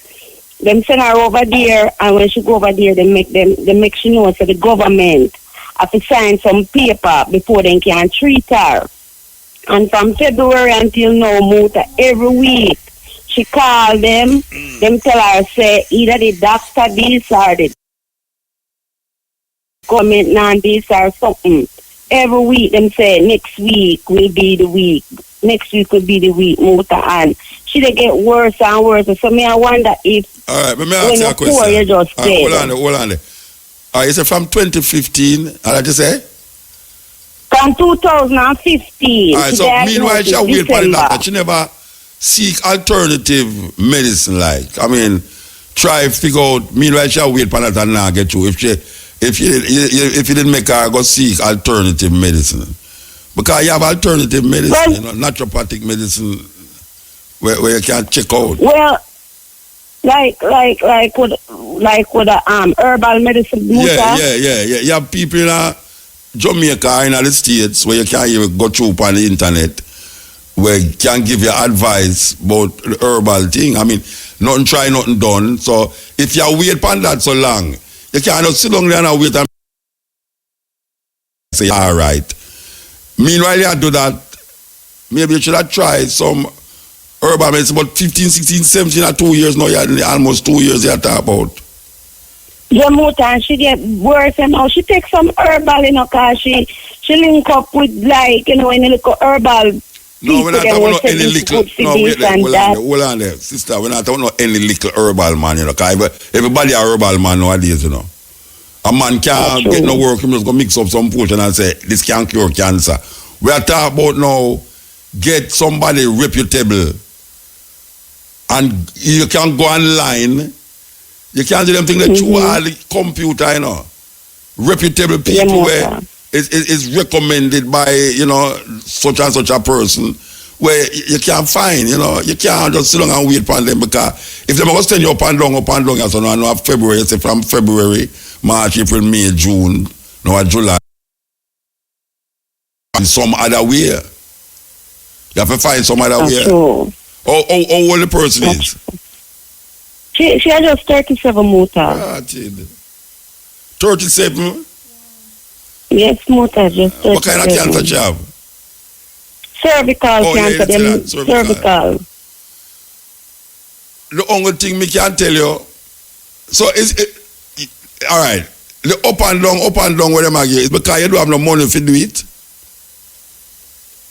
Well, the oncology center said she get the treatment at $2.8 million for that if she pay out her pocket right away. And she pay it? She don't have that the money there. Okay. And the government, she signed one paper, they would have give it to her, but I guess me don't know the government now sign it, me don't know. Why the government not sign it? Me don't know because them say the KPH machine now work with KPH, so them not have the machine to give cheap your type of radiation. So you know, so I mean, no machine in Jamaica can do the work because man to go be if KPH one can't do it, man to go be a one now work. So I mean, you don't know. Well, that's why I say no. I don't know if I tell you more than. Meanwhile, you're waiting. Try find a reputable, you know, alternative doctor and work. So you know any Muta? What I would tell you is to go online and you can communicate with these people. These people have a way to communicate with you. That means that you have to go pay them money still, but I don't think it's like $2 million. Yeah, we know it. Yeah. $2 million kind of sound like, by the time you do that now, it could have kill you when you don't pay that. So I say, and find somebody, or maybe somebody I listen to me and know can really, I don't know. I don't know. I don't know. No. You see, I not gonna recommend. I know all the people who dabble in these things, But on a professional level, I really don't know of no doctor who is into that thing to the point where I can say, all right, go and see that doctor. I know you have doctors here now, but I don't want to go now saying you go say I want doctor and I'm gonna mix up something here and then you go here and say, boy, you don't have cancer of the cervix, but you have cancer of the heart, liver, lungs, and all these things. You understand? So I don't want to recommend doctors on the program. I understand. But I say you can go out there now, go dig up. Or maybe if you call back and left your number with the operator. Well, we do that more time. We call back and leave the number with the operator. Yeah, call back the operator and leave the number. And then tomorrow now, we go find 2 people who me know say maybe them reputable and give you. And then that's a good motor car. Anything work right now because I don't know what to do. You reach out one dead end and you try help and you don't know what to do because you don't want to reach the dead end. I true that. So you want to know. Call back the operator and left your number. Tell her it's where you did call for that me can remember. Right. All right. Yeah, man. So now, me will give her who for go do. Me tell her who for go to and make you find the person. All right. All right. Respect motor. Respect. Yeah, blessed. Yeah, I only put a cry there all over the place. Some people like cry long money, Really, truly. Some people are saying enough in this time. What is enough in this time? You can never have enough money in this time because what? Those sickness, if you do have all them type of money can't buy life, it's null and void, When it come on to when you hear all them the cry of certain people where do have the money to secure them life. Nobody wants to die. Even though you have a people talk about you have to live to go to heaven. All those people who say that they must go turn up on the highway when I am driving. And then I will say if I carry them to heaven quick. But nobody wants to die. So nobody must think and think about, well, this and this and that. Everybody wants to live. And if you didn't have the money, you'd pay the money and extend your life. No, damn foolish about doctor can't do nothing to save you. Doctor can't save you. I want to go to the doctor and go to the church. Go make them pray for me. It's simple that.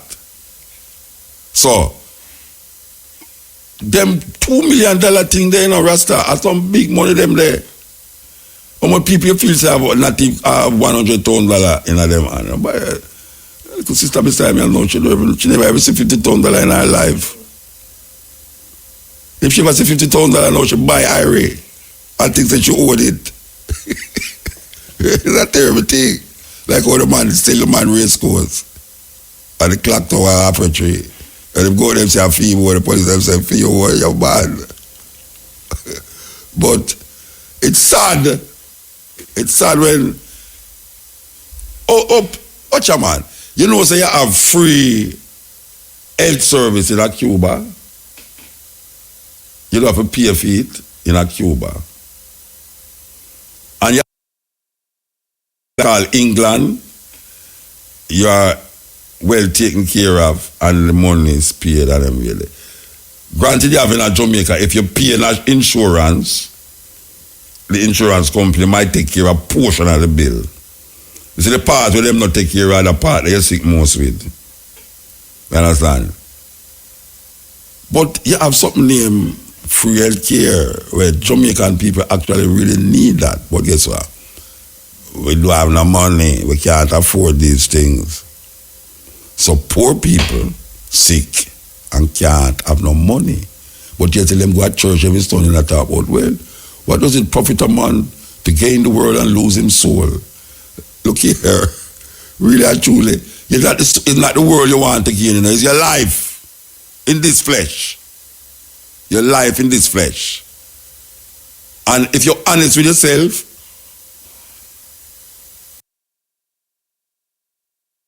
you only know the problem. I mean, I thought we just called a while ago. I talk about generally African people in Jamaica. We pack up down a Jubilee Hospital, pack up down a Kingston Public Hospital, pack up a University Hospital. When you look on the line, how much white people you see on the line? The only white people, they go to university most of the time, you know. It's unless an accident and them now go to university really. Or them made in the hospital and go look for them and carry food for them. But really and truly, you hardly, I know you never see none, you know, you hardly see a certain view of people down at Kingston Public Hospital because them not going there. And know everything are broke down. So where you must go? Them just fly out because that is money. Money. All you hear black people attack. It's only black people here attack them damn foolishness there. Like yes, but money is the root of all evil. The Bible, the love of money is the root of evil. It never tell them money can't be the root of evil. It's the actions of men is the root of the evil. Because money by itself cannot do anything. But when we put value to it, and now we have in a situation where value is on the money, and we're sick, we need money to get we better. You have people that say, doctor can't get you better. It's foolishness. Doctor can't get you better. That is what them did for. Seek physician when you're sick. You don't go to tailor. And black people don't have no money to go to doctor. That's why so much of we are dead from some little sickness we can't get better. By those 2 tablets or those sulco bush. We don't have no money to do it. It's a weird thing, you know. Terrible thing. Yes. Yeah, blessed motor. Blessed man. Yeah, man. Most things blessed. Yeah, man. Most of the things there. But all the one with me here a while ago, it no blitz. Because the daughter of our family are run up and down all over the place, and public hospital don't have the machine, government no sign the paper, UW don't do this and that. She can't send her family and fly out, go to some hospital or foreign nowhere. Can work it out because $2 million them a charge. You know, it's secure. It make it feel like, me now come like me go get cancer now through me I hear that. Yeah, it's still way still, but now I say most of them people are donate to the churches. I wonder how come the church and can get together and donate to a worthy cause. The church I do what I do, but you know the pastor I do more. You see, because the pastor, if him sick, him fly out. Yeah. And if him pick me, I go school, she fly out. Like Somali they come now, she gone to Miami. Yeah, man. And Miami. Miami. Yes. Really, you don't say there's something I call for a motor. Yeah, watch me. Baby, you're one of them. Baby, you're one of them will fly out every time things get, when the going get tough, the tough fly out. You know how to behave. Yeah, the behave. And that producer tell me every day she tell me that. So we know how to behave. Yeah, well, they are blessed. I'm going to shout upon was, and you touched upon it today still, but the question upon my mind from week is, I love a cowboy going with too, you know, just to say that too. And, yeah, man, the thing is, I noticed since my day up here, I work with them people still, them bring up some argument when I have to leave them work is insubordination. Okay. When I offer the clock, the people them call my phone, and I not answer the call, and I go to work, I'll be a bad face.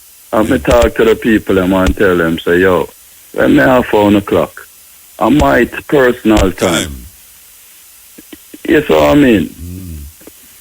I'm there with my family. You see what I mean? Yeah. And the people them are going like say them not understanding or like say them own me.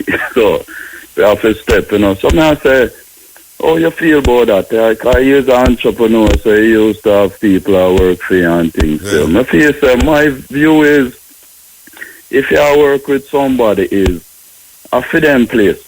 Them make them rules. Yes. But at the same time, when you offer the clock, your personal time. Of course. And a man have to respect that. I got to respect your work when I come and your work and clock in. Yes. And from your clock out at your time that now. For my time that. Right.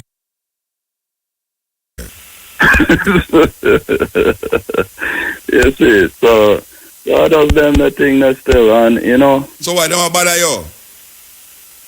No, but this step cost I work there already, I left them to work there still. I try to put myself together, Okay. You turn entrepreneur to start a little business, because it no make sense, Yeah, man, of course. The right thing, so I say to myself is, when I tell me, the African family, say, so when you come back to Jamaica? When my laugh, eventually, brother. The thing is father, Huh? That is the big question now. When are you people who fly out and leave Jamaica coming back to Jamaica? Yeah, the thing is, I'm married to African American, Okay. But so she not really. We all come. Huh? She don't want to know Jamaica. Where you come from? Where your husband? Yeah, man, come visit one day, man. I mean, the birthday, we come down and we have a little youth and things still last year still. And we meet it. And we meet you down in February. Gone, so, why have you been doing at Jamaica? That's what I say. I don't know nothing. I don't know nothing. To each his own. Yeah, man. Because too much violence don't have to Rasta. Yeah. But here's a chumba going to North Korea. Huh? Here's a chumba going to Lego Bumper North Korea. No, I'm only can't talk, can't talk. As I said, Duppy know who for frightened. Well, the one who are frightened are not Duppy, and him are not Duppy neither. But I tell you, him is a man who will tell them man themselves firebomb down there because them kill American, You hear about the American where they in a prison there? Me about the coma thing, So if he say him have to go to Lego for North Korea. Him have to talk to China good enough. And my story that. And Chinese, it's that me I try come from, and we need to understand this. If you have a land with a military might and strength, negotiations have to do, because China are going to protect same set of people. Korea fall under same liking people. You know what I mean? Yeah, but you know. So Russia fall, Syrian, the Russian them are back Syria, And them blow up a airport the other day where them claim say the man them did have weapons of chemical weapons, lick it down. And them just shoot down a plane, a Syrian plane, and the Russian them a ball. And the Iranian them a ball. So if Russia back Syria and America can shoot down plane vice, I don't know about say them now go do it because of China. Because look, China is a little from North Korea, Them are easy little. If you listen to the news and we are going, China is a little, and I say, watch out now. You get too extreme. The North Korean youth there. So now the reason why I bring up that to you, not to scare you, but the reason why I bring up that to you, that if this guy named Trump decides he going to blow up 2 of them chemical places, we don't know what these guys will do when them start to send them missiles into America. But the thing is, North Korean them send it because them didn't really never like Miami for a long time because pure Cuban down there. Same. Which part you there? That's over there, man. But in the closer to California, man. Why you have to say Miami, man? We never said the North Korea, they're going to send missile up there. I said the Chinese, where you claim about. The Chinese go But the Chinese have done the closer to the Chinese have missile, we go anywhere. That's why I'm but in the closer to the West Coast, so why am I wasting time with over here? I don't waste him time. He want to drop it off vulnerable players. No, man, they want more vulnerable than California. All right, so that's the fault line there, you know, man.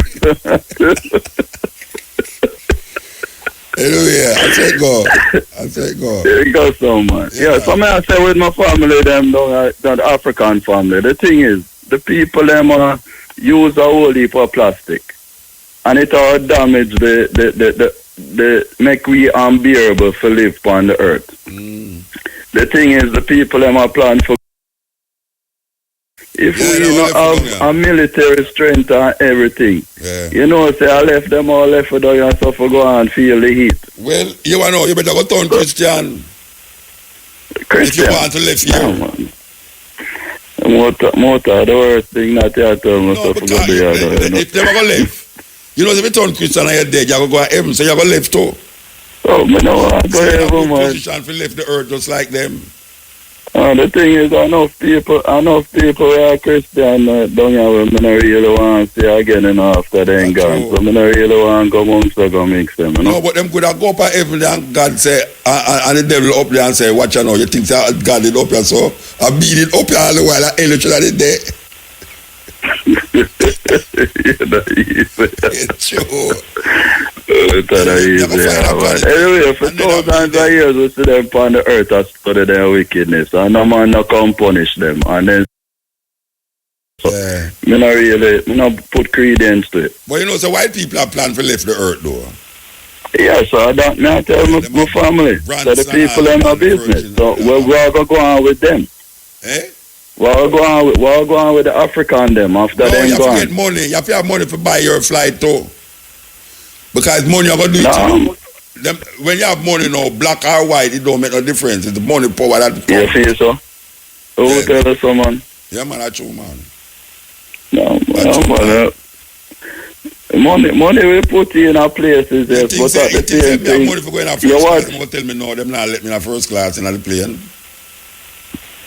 No, them good to make your weight name your chamber where you go sleep in a malfunction. Well, and that reach my boy and this new movie named Passenger. No, look here. The black man wake up. No, them that when you rent them house and them know why you live in the neighbor. Them make certain yeah, you have to move up, but not in a plane. Not in a plane. Some I have been driving in first. Yes. I've been traveling in first class. I have never seen it malfunction. No way, Jose. No, man, you have to go in I hibernate and see but for go on Mars, man. I want to see the first step that's in the Mars journey. So them malfunction the chamber. Eh? You ever hear about Chris Welsing? Yeah, man. You know what Chris Welsing say? Chris Welsing say, you must go and buy your food, which part white people buy them food, because the chances of them poisoning only for white people is least than the chances of you go buying your food in the black area where them poison the food. No, man, you buy it in the rich white area. Yeah, man, that's what I'm buying my food, man. I go Adventura, that's what I'm going to buy food. Yeah, if them are going to poison the food, the most likely them going to poison which part the majority of the black people them there. So go and buy your food in the white people there. What to do with them eat, man. But then again, no, you say you must support black business. Anyway, we're going to move. All right. Bless the Lord, my brother. Yeah, take care. Bless the Lord. Oh, good night. Yeah. Yes. This is the cutting edge when they are talking about Instagram. Can you believe that? When they still talking about Instagram. Okay. All right, now. Yeah, blessed. Well, I give thanks to the program, you know, one more strong, you know? Yeah, man, give thanks, man. Boy, we give thanks to the segmented Pat Clark, you know? I tell you, it's funny. I mean, just a smile, because me don't do the match already from me, I listen it, and you always talk about superstition, you know? Yeah. And what you say, you are hear you. No, you're I'm just glad when somebody just give a simple explanation to all of us you talk about.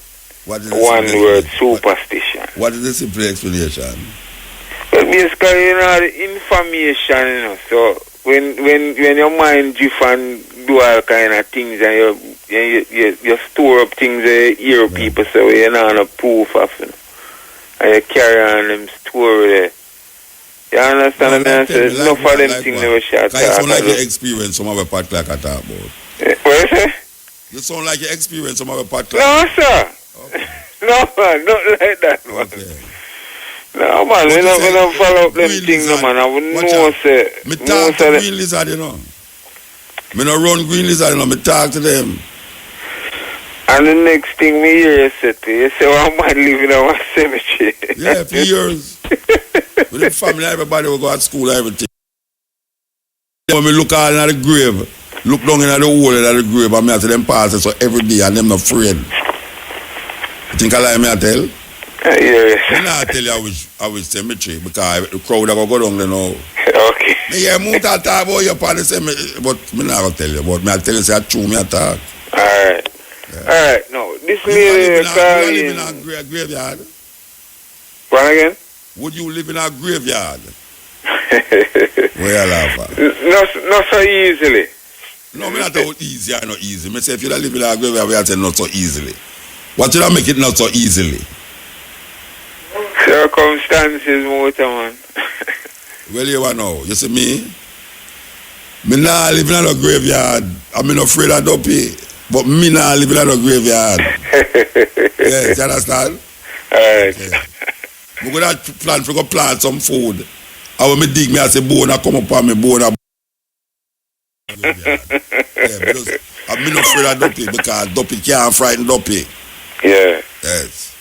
Alright, the lady was calling about our sister and I go through this cancer thing and more that. It really touched me. It really touched me for calling. Because you know why me I look on it on a broader level. And I just yesterday, me hear Mr. Shaw, all the shop on the radio, and I talk about the people pass IMF test and, you know. Oh, them pass the next one again? No, me don't mean it that way, but him do some foreign trip and him say the people overseas give them a passing grade and them a go on good and I say why the measuring stick them people are use. You understand me? And the measuring stick for me is education and health as they refer to Cuba in a virgin.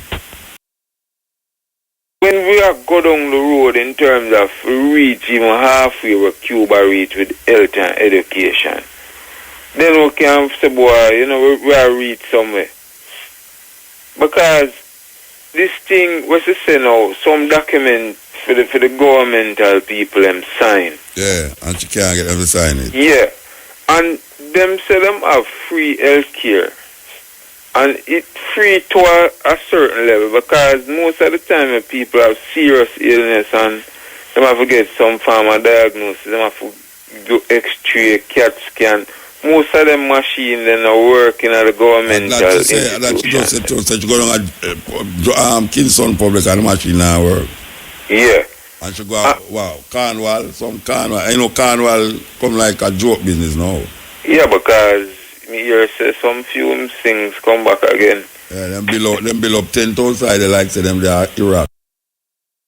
So at the measuring stick that me would have used when people can get a good amount of benefit out of the healthcare system and even the fact where each individual supposed to set a way where you know we not really make it reach that stage there.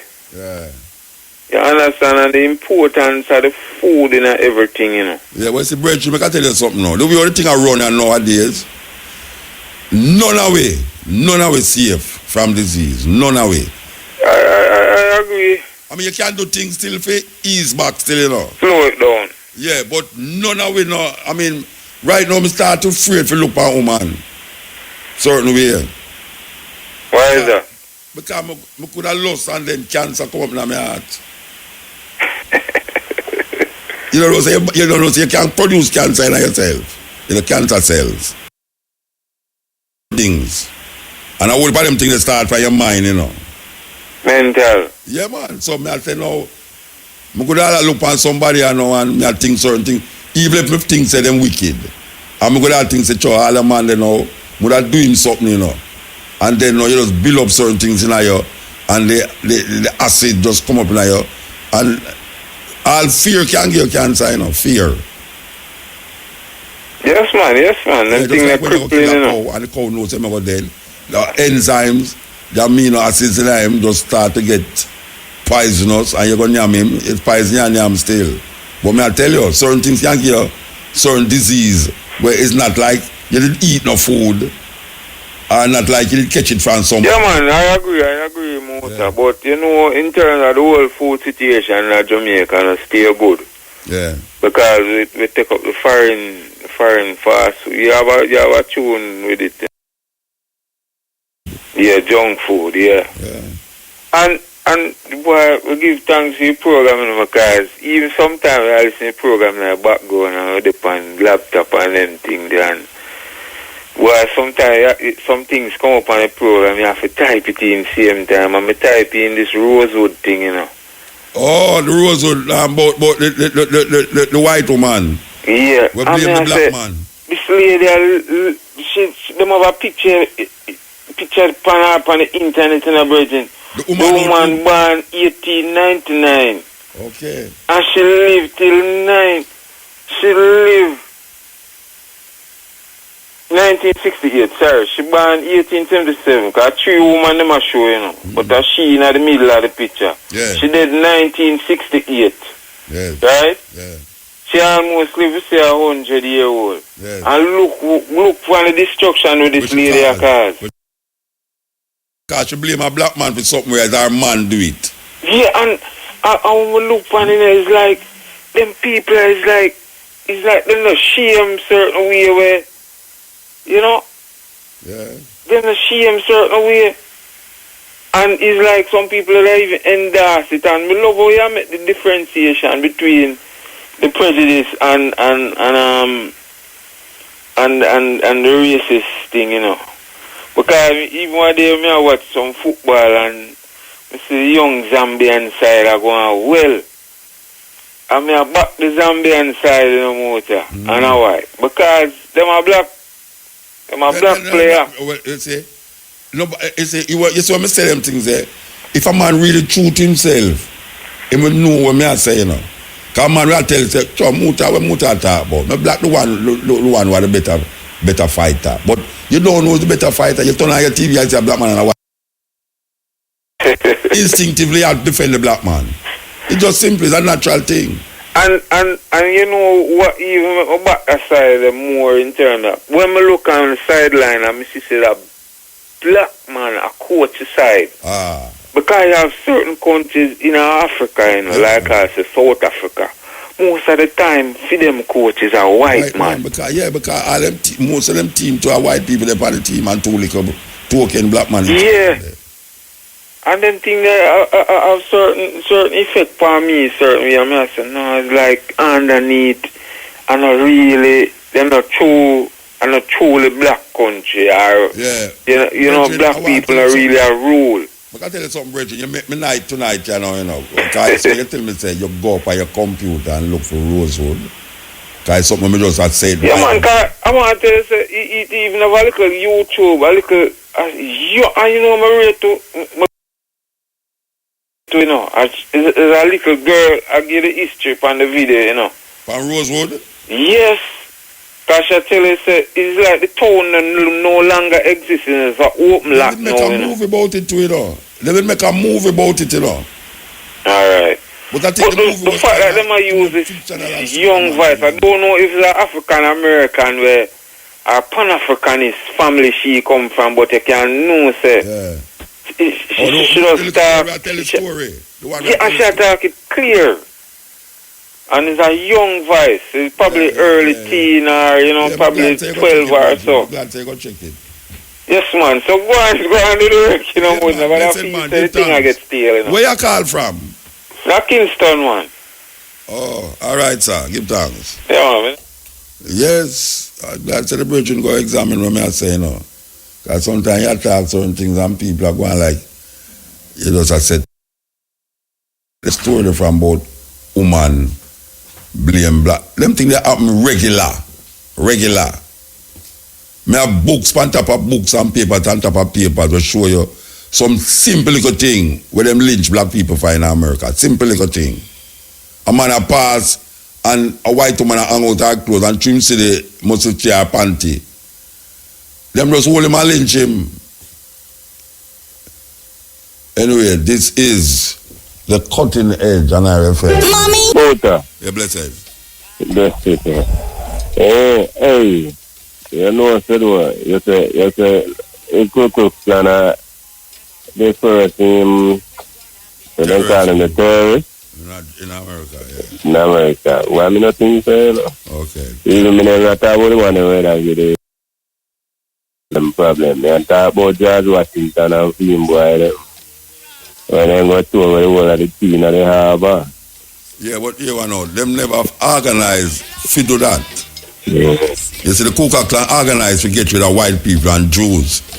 Yeah. Washington, even though him did have slave and him did do other things, they never organized to do that. You know, so that's why we say that organization, the first terrorist organization, just like ISIL organized to do what them do, and Al Qaeda and the Ku Klux Klan. So, when say Washington did organize to get rid of white, black people and Jews. No, I just the Boston Tea Party in that. Okay. It is a free, it is a independence in America, and then decided no staff station without representation. And black people want to the whole IT in the harbor, Boston Harbor. Yeah.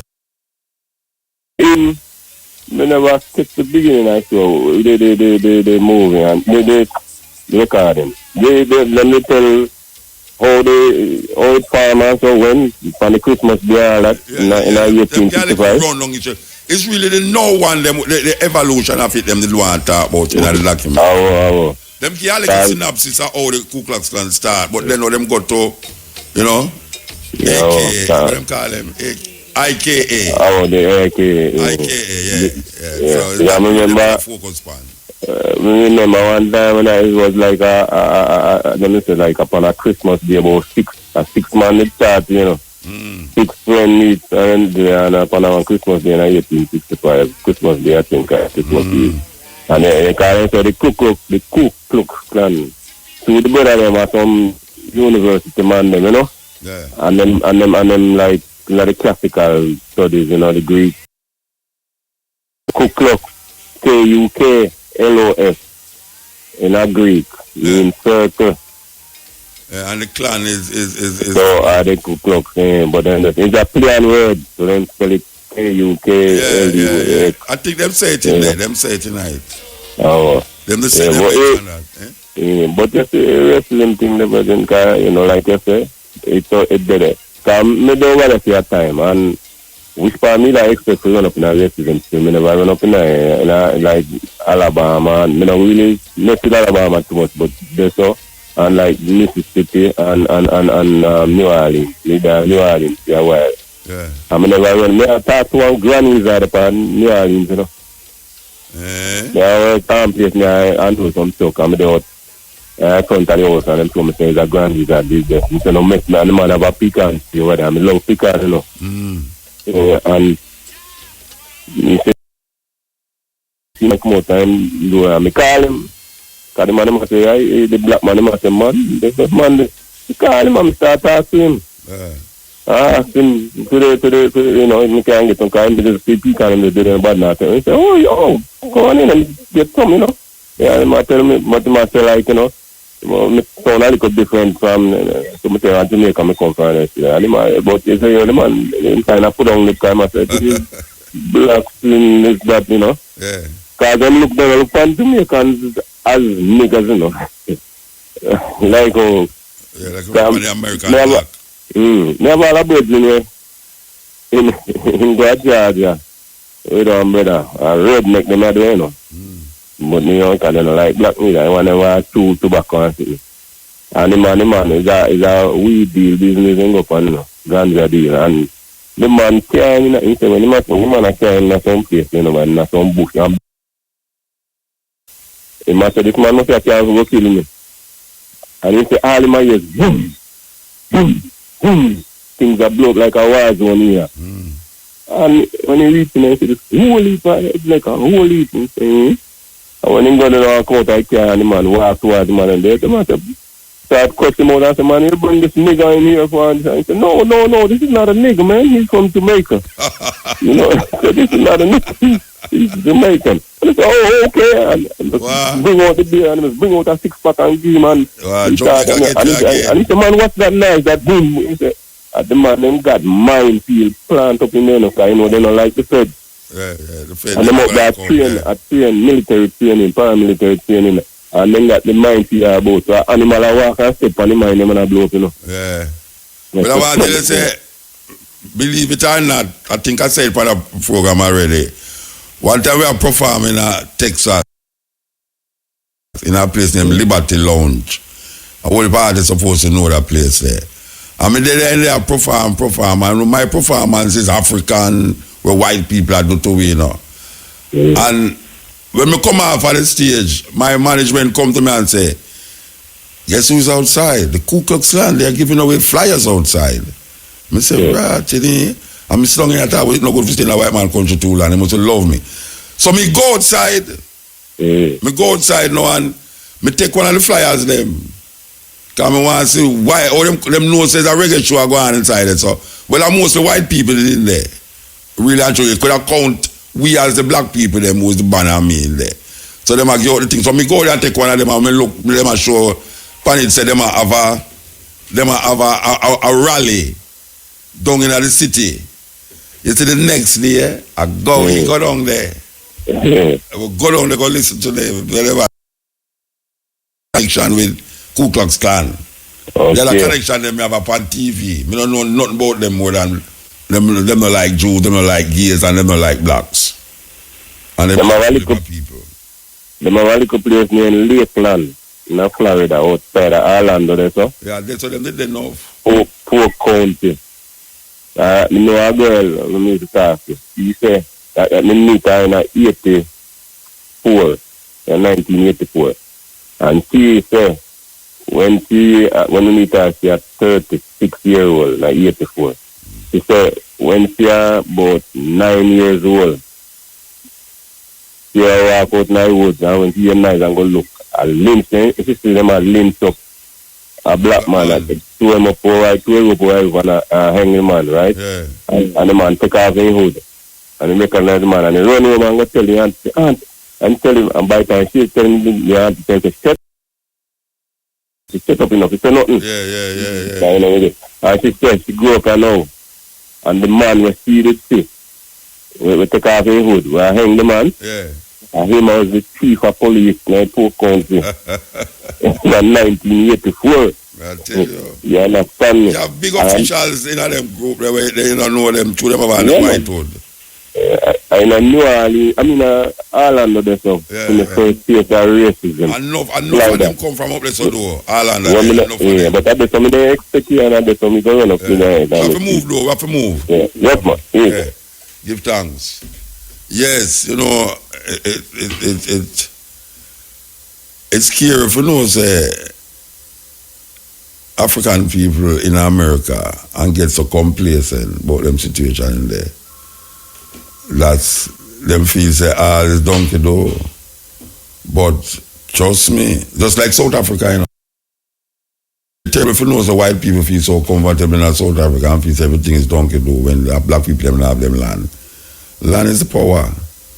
So between America and South Africa, we look on it, it's a kind of keg ready to explode.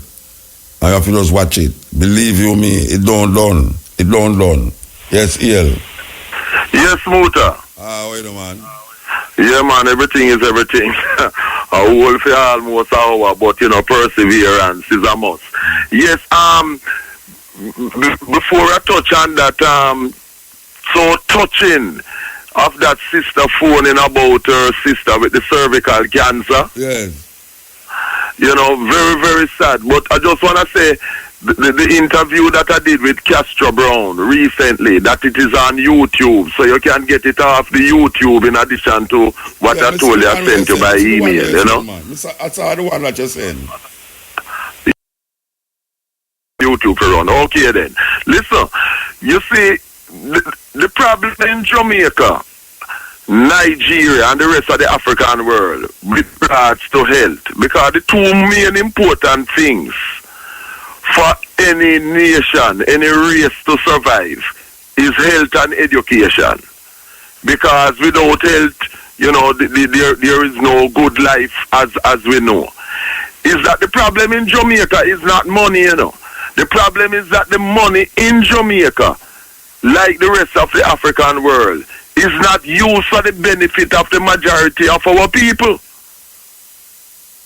Because, for example, those machines at KPH for so many years not working, etc., it's not because the successive PMP and GLP political regimes don't have the money to and to make them workable, etc. It's because there's not the desire nor the political will for them to see about these machines for the health of the majority of the population of Jamaica, which is African, 90% African, because these same PNP and GLP politicians have made rules that whenever they are sick, at the taxpayers' expense, they simply fly out to Miami or somewhere else in the States for medical treatment. Yeah, but I tell you one thing. You see, if the affordability of African people, where I said them no want enough money and all the things, they prefer go to church. If they didn't have the money, them could have fly out too. So it's wild. Yes, no, you're perfectly right here. You're perfectly right here. That is concerned, you know. But what I'm saying is that the flying out, it's short-sighted, because even for the same politicians, sometimes there are situations of sickness where there is no time to board a plane to fly out. The best thing to do is to have a first-class medical system in your country, so that whatever occurs, because you know sickness, accidents occurs at any time, that you are able to deal with it immediately on the spot. Because sometimes with all the money that you have to fly out, including those deluded people who enrich pastors and that type of thing, there is no time to fly out. So what to the time when them have the thing where can fix the sickness, but you don't have the money to pay the doctor, which is not a grab poor people. So, you know, it's not that poor people want to fly out, you know. Sometimes, most of the time, when you go out, when you look on the cards, you start to call your family or foreign to get the money.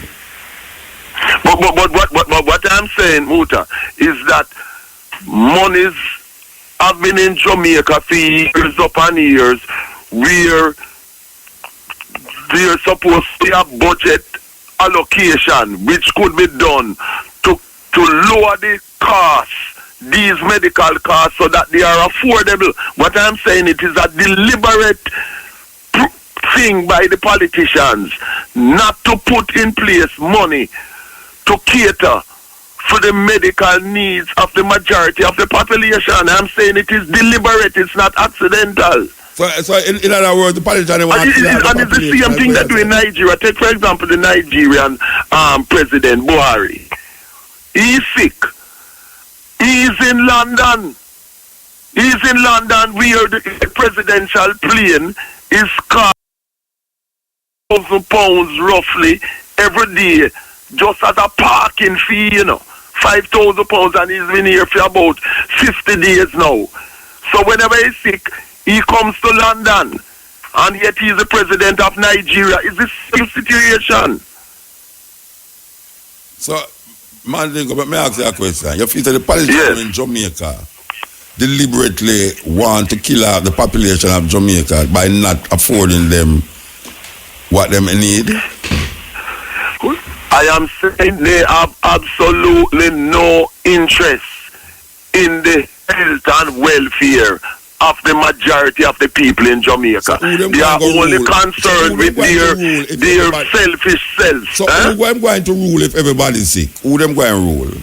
Which is that is the power. The power is to govern and rule. If everybody I tell you what. You see, when people love power,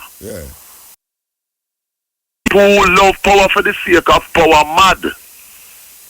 Well, I know none of them are get mad. Well, I see poor people are get mad. Poor people are driven to be in a nervous wreck and that thing. But what I'm saying is that the callousness of these politicians is that they do not, the vast majority of them, they do not care. The vast majority of them, they do not care about the well-being of the people of Jamaica. They are only concerned with their immediate self. They are not concerned. Right. And I'm telling it just like it is. Call a spade, as my mother always say. Right. That is the reality. They have absolutely no interest in the welfare, the health and education of the vast majority of the people. They only and their children. That is their concern. I could come out for that. I see your boy have gained traction in England there over me. Which one? The one where I say I go vote for over me. I see him gain traction in terms. Yes. Jeremy Clark, who I support critically in terms of, is the only politician who is about redistribution of the wealth and other resources of the country for the vast majority of the people who live in Britain. Yes, he definitely, despite the enemy campaign, media campaign against him and so on, people seeing that his manifesto is sensible and is for the benefit of the people. And I noticed earlier you're talking about the Ku Klux Klan and showing that it is doing what they're doing, because racism, just like here last week Sunday over by East London, the youths clash with police following yet another death in a police-related incident. A 25-year-old African brother who is the father of a child, Edir Federico da Costa, known popularly as Edson, died in hospital last week Wednesday, 6 days after his arrest in East London by the Metropolitan Police officers. The police, Scotland Yard, claimed that Edson became sick after being detained because they believe he had swallowed a large quantity of drugs. But relatives said that Edson's doctor told them before he died and brain damage as a result of head injuries and a broken collarbone and loss of his head eyesight due to the quantity of CS gas spray used on him. This is what the doctors told us his cousin Natalia Lele said. You see? And as a result, people protested and some police officers were injured last week Sunday in East London when missiles and other objects were thrown at them in a clash, because people have had enough of Africans dying as a result of these kind of things with police, both in the States and in Britain. But you see, all of the police them were three of the main killing in America there where the police them kill youth. The three of them get off. Them get where? Yes. All the one where the sister filmed the shooting of the brother who was merely going to show his life that he had a permit for the weapon that he had, etc. And get off. The policeman get off, Rasta. You see? It's up to now in Britain, no police officer or officers who have been involved in the deaths of our African men and women, boys and girls, none of them have ever been convicted and sent to prison. None. None. Yeah. Absolutely none. Can you imagine that? Yes. No. Well. Not. I know you ask the question rhetorically because this is plain racism. Yeah. Plain racism. Yeah, man. Where African lives do not matter to them. You know, and when people revolt and think, they talk about people rioting. Rioting. You know, rioting is when you do things just for criminal purposes. We have to move, Bridget. We have to move. Yes, so keep on keeping on because we have to do what we do, and we are African people. Definitely. Because a lot of people are ashamed of identifying themselves as Africans, while Indians, Chinese, are not ashamed of saying what they are. Okay then. I tell you. Okay, so this Sanjay, sit down with me. Late, don't meet me till 2 o'clock. Not many people sit down here till 2 o'clock. So give thanks to Sanjay for sit down with me. I seem to start to remember all I name now. Whoa, going to the first of the section. Well, the first seat of the class, me are going on. Remember Sanjay name. Me I call it right now. You must say I teach them. Me I tell you. It's a look. Me I tell you, man. If you must say I teach them, what them pretty. Yeah. Give thanks to Sanjay. Mota. Yes. Mota. Yeah, you have to talk quick. Yeah. Bless up yourself. Now I go on and work 5 o'clock in my morning, but me I tell you, sir, boy, if all I people in Jamaica just listen to you, Jamaica will be a better place. Oh yeah. Because the amount of knowledge what you give them. Yeah. Boy, if they just listen to you. But anyways, when the sister went call about the cancer, the girl who have the cancer. Yeah. You see, if the politician them family member, remember me tell her, they get fought out long time, but the biggest thing that Jamaica in the society is the politician them also did it to keep on the people.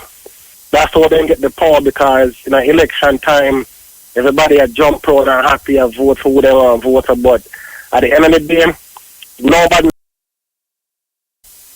You understand? But bless up yourself.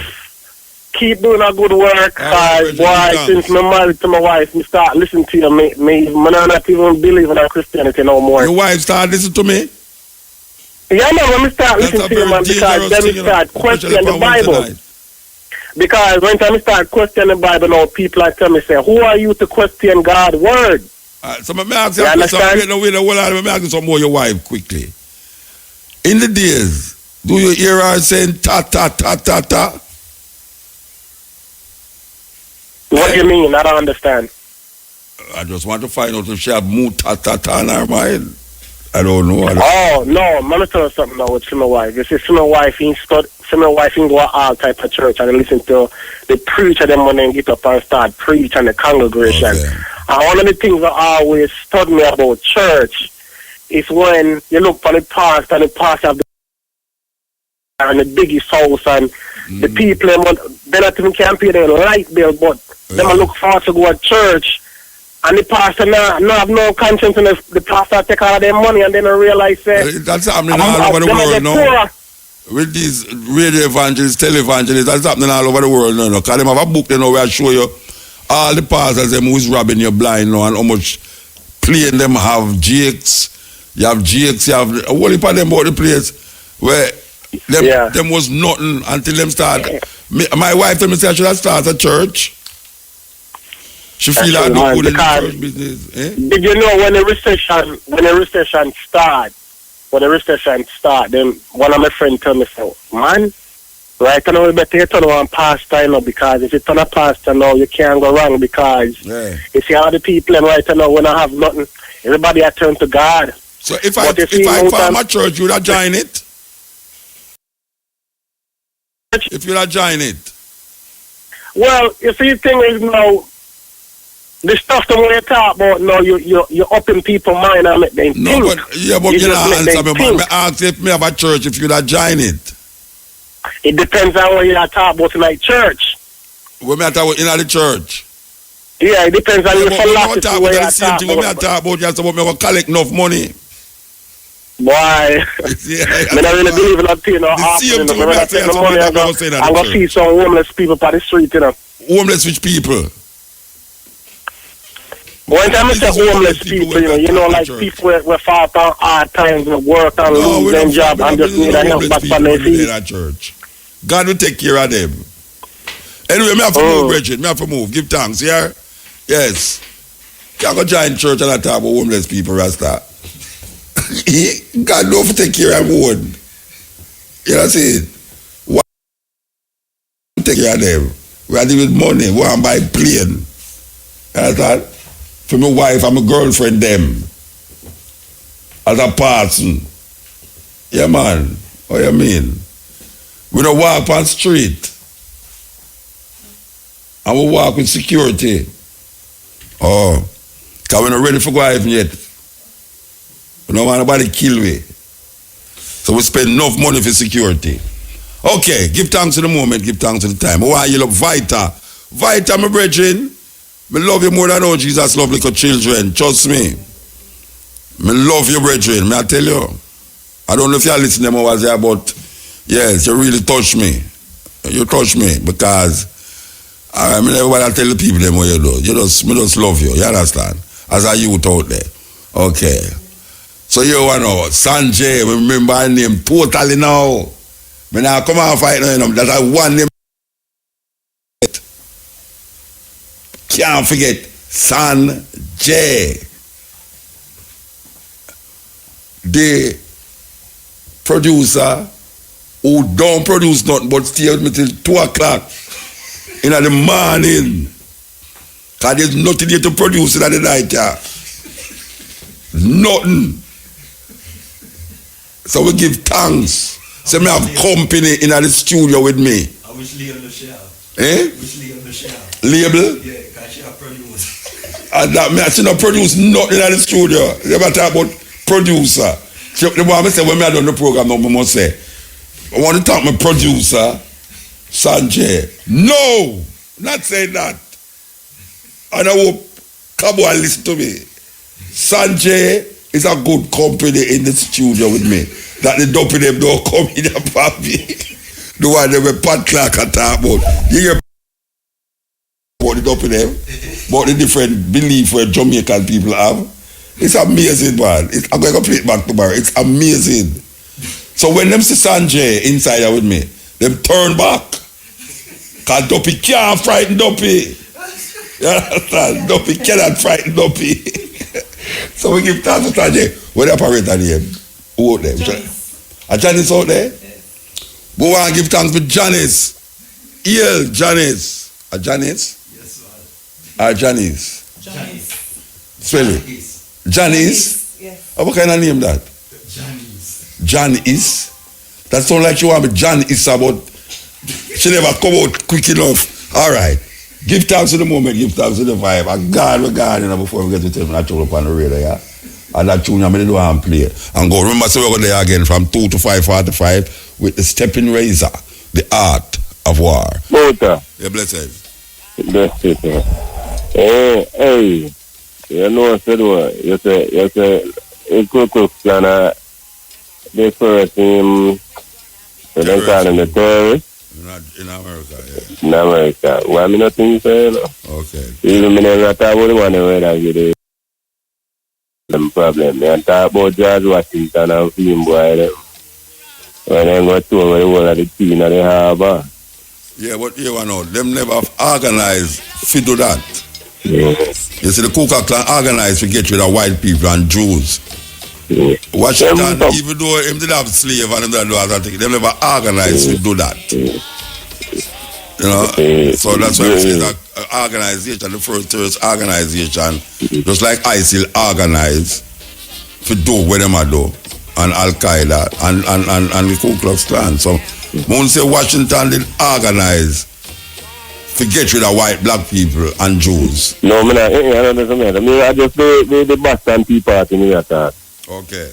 It is a create, it is independence in America when then decide it's no taxation without representation. Yeah. And black people Them want take the whole like team at the harbour. The Boston Harbour. Yeah. Me never skip the beginning I saw they moving and they recording. They let me tell how the farmers so when for the Christmas day all that in 1865. It's really the no one them the evolution of it them they want to talk about in the document. Them can like synopsis of how the Ku Klux Klan start, but then them go to, you know, AKA, what them call them? IKA. The AKA. Yeah. I remember. Remember one time when it was like let me say like upon a Christmas day about 6 man it start, you know. 6 friends meet and upon a Christmas day in 1865. Christmas day I think Christmas Eve. And they call it the Ku Klux Klan. So the brother them are some university man them, you know. Yeah. And them like the classical studies, you know, the Greek. Ku Klux, KUKLOS in a Greek, in circle. Yeah, and the clan is so the Ku Klux, but then it's a play on word, so them spell it KUKLUX. I think them say it in there. Them say it tonight. Them the say but just the wrestling thing, the version, you know, like you say, it's better. Because I don't want to see a time, and which part me like expect to run up in a racism still. I never run up in a like Alabama, and I don't really not see Alabama too much, but there's so, and like Mississippi and New Orleans, New Orleans, yeah, well. Yeah. I never run. I talk to one grannies out upon New Orleans, you know. Yeah, I place me, I know some stuff. I'm there. I come to the house and them told me say it's a grannies that did this. I said no, make me and the man have a pecan. You know, I love pecan, you know. And he said, he make more time do I call him. Because the man must say, the black man must say, man, the man, he call him and start asking him. Ask him to the, you know, he can't get some kind of pecan and they do bad nothing. He said, oh, yo, go on in and get some, you know. Yeah, he might tell me, but he might say like, you know, me sound a little different from some say in Jamaica me come from but you say the man he kind of put on the time I said black skin this that, you know. Yeah. Because them look on Jamaicans as niggas, you know. Like the American black. Never all about in Georgia with our brother a redneck them are you know. But you know, because they don't like black music. I want to chew tobacco and things. And the man is a weed deal business and go on, you know, ganja deal. And the man carrying, he said, when the man carrying in some place, you know, in some bush. The man said, this man must have carried go kill me. And he said, all the man is boom, boom, boom. Things are blow up like a war zone here. And when he reached me, he said, holy fire, it's like a holy thing. And when he got in our court, I carry the man, walk towards the man, and the man start cussing him out and said, man, you bring this nigga in here for this. And he said, no, this is not a nigga, man. He's from Jamaica. You know, so this is not a nigga. He's Jamaican. And he said, oh, okay. And bring out the beer and bring out a 6-pack and give him. And he said, man, what's that noise, that boom? He said, the man, them got minefield plant up in there, because you know, they don't like the Fed. The Fed. And them up there train, military training, paramilitary training, and then got the minefield about. So animal walk and step on the mine, them and blow up, you know. Yeah. But I want to say, believe it or not, I think I said for the program already. One time we are performing in Texas, in a place named Liberty Lounge. A whole party is supposed to know that place there. I mean, they perform, and my performance is African, where white people are do to we, you know. And when we come off of the stage, my management come to me and say, guess who's outside? The Ku Klux Klan, they're giving away flyers outside. I say, right, I'm slung in at all, it's not good to stay in a white man country too long, they must love me. So me go outside, now, and me take one of the flyers them. Because I want to see why, all them know says a reggae show are going on inside it. So, well, mostly white people in there. Really and truly, you could have count we as the black people them who's the banner me in there. So them are give out the thing. So me go there and take one of them and me look, them and show pan it say them have a them have a rally down in the city. You see the next day, I go down there. I will go down there, go listen to them. Wherever connection with Ku Klux Klan. The other connection them have upon TV. Me don't know nothing about them more than them not like Jews, them not like gays, and them not like blacks. And them are people. Them have a little place near Lakeland in Florida, outside of Orlando, there, so. Yeah, that's what them did know. Poor County. You know a girl, I need to talk to. She said that me meet her in 1984. And she said, when we meet her, she was 36-year-old, like 84. She said, when she was about 9 years old, she walk out in the woods, and when she was nice and go look, a lynch, if you see them a lynch up, a black man, that threw him up over, and hang the man, right? Yeah. And the man took off his hood, and he recognize the man, and he run over and go tell the aunt, and tell him, and by the time she's telling the aunt, tell him, shut up enough, he said nothing. Yeah. And she said, she grew up now, and the man was seated sick. We took off his hood, we hang the man. Yeah. And him was the chief of police in Port County in 1984. I tell you. You understand me? You have big officials in them group, they don't know them, through them about the white hood. In New Orleans, Orlando, there, so in the first state of racism. Enough of them come from up there, so though. Orlando, but I some they expect you, and I some go run up in there. We have to move, though, we have to move. Yes, man. Yeah. Give thanks. Yes, you know, it's scary if you know, say, African people in America and get so complacent about them situation in there. That's them feel say, it's donkey though. But trust me, just like South Africa, you know. Terrible if you know, so white people feel so comfortable in South Africa and feel everything is donkey though when the black people don't have them land. Land is the power. So between America and South Africa, we look on it, it's a kind of keg ready to explode. And you have to just watch it. Believe you me, it don't done. It don't done. Yes, EL. Yes, Muta. Wait a man. Yeah, man, everything is everything. A whole for almost an hour, but, perseverance is a must. Yes, before I touch on that, so touching of that sister phoning about her sister with the cervical cancer. Yes. Very, very sad. But I just want to say, the interview that I did with Castro Brown recently, that it is on YouTube, so you can get it off the YouTube in addition to what I told you I sent you by email, That's the one that you sent. YouTube for run. Okay then.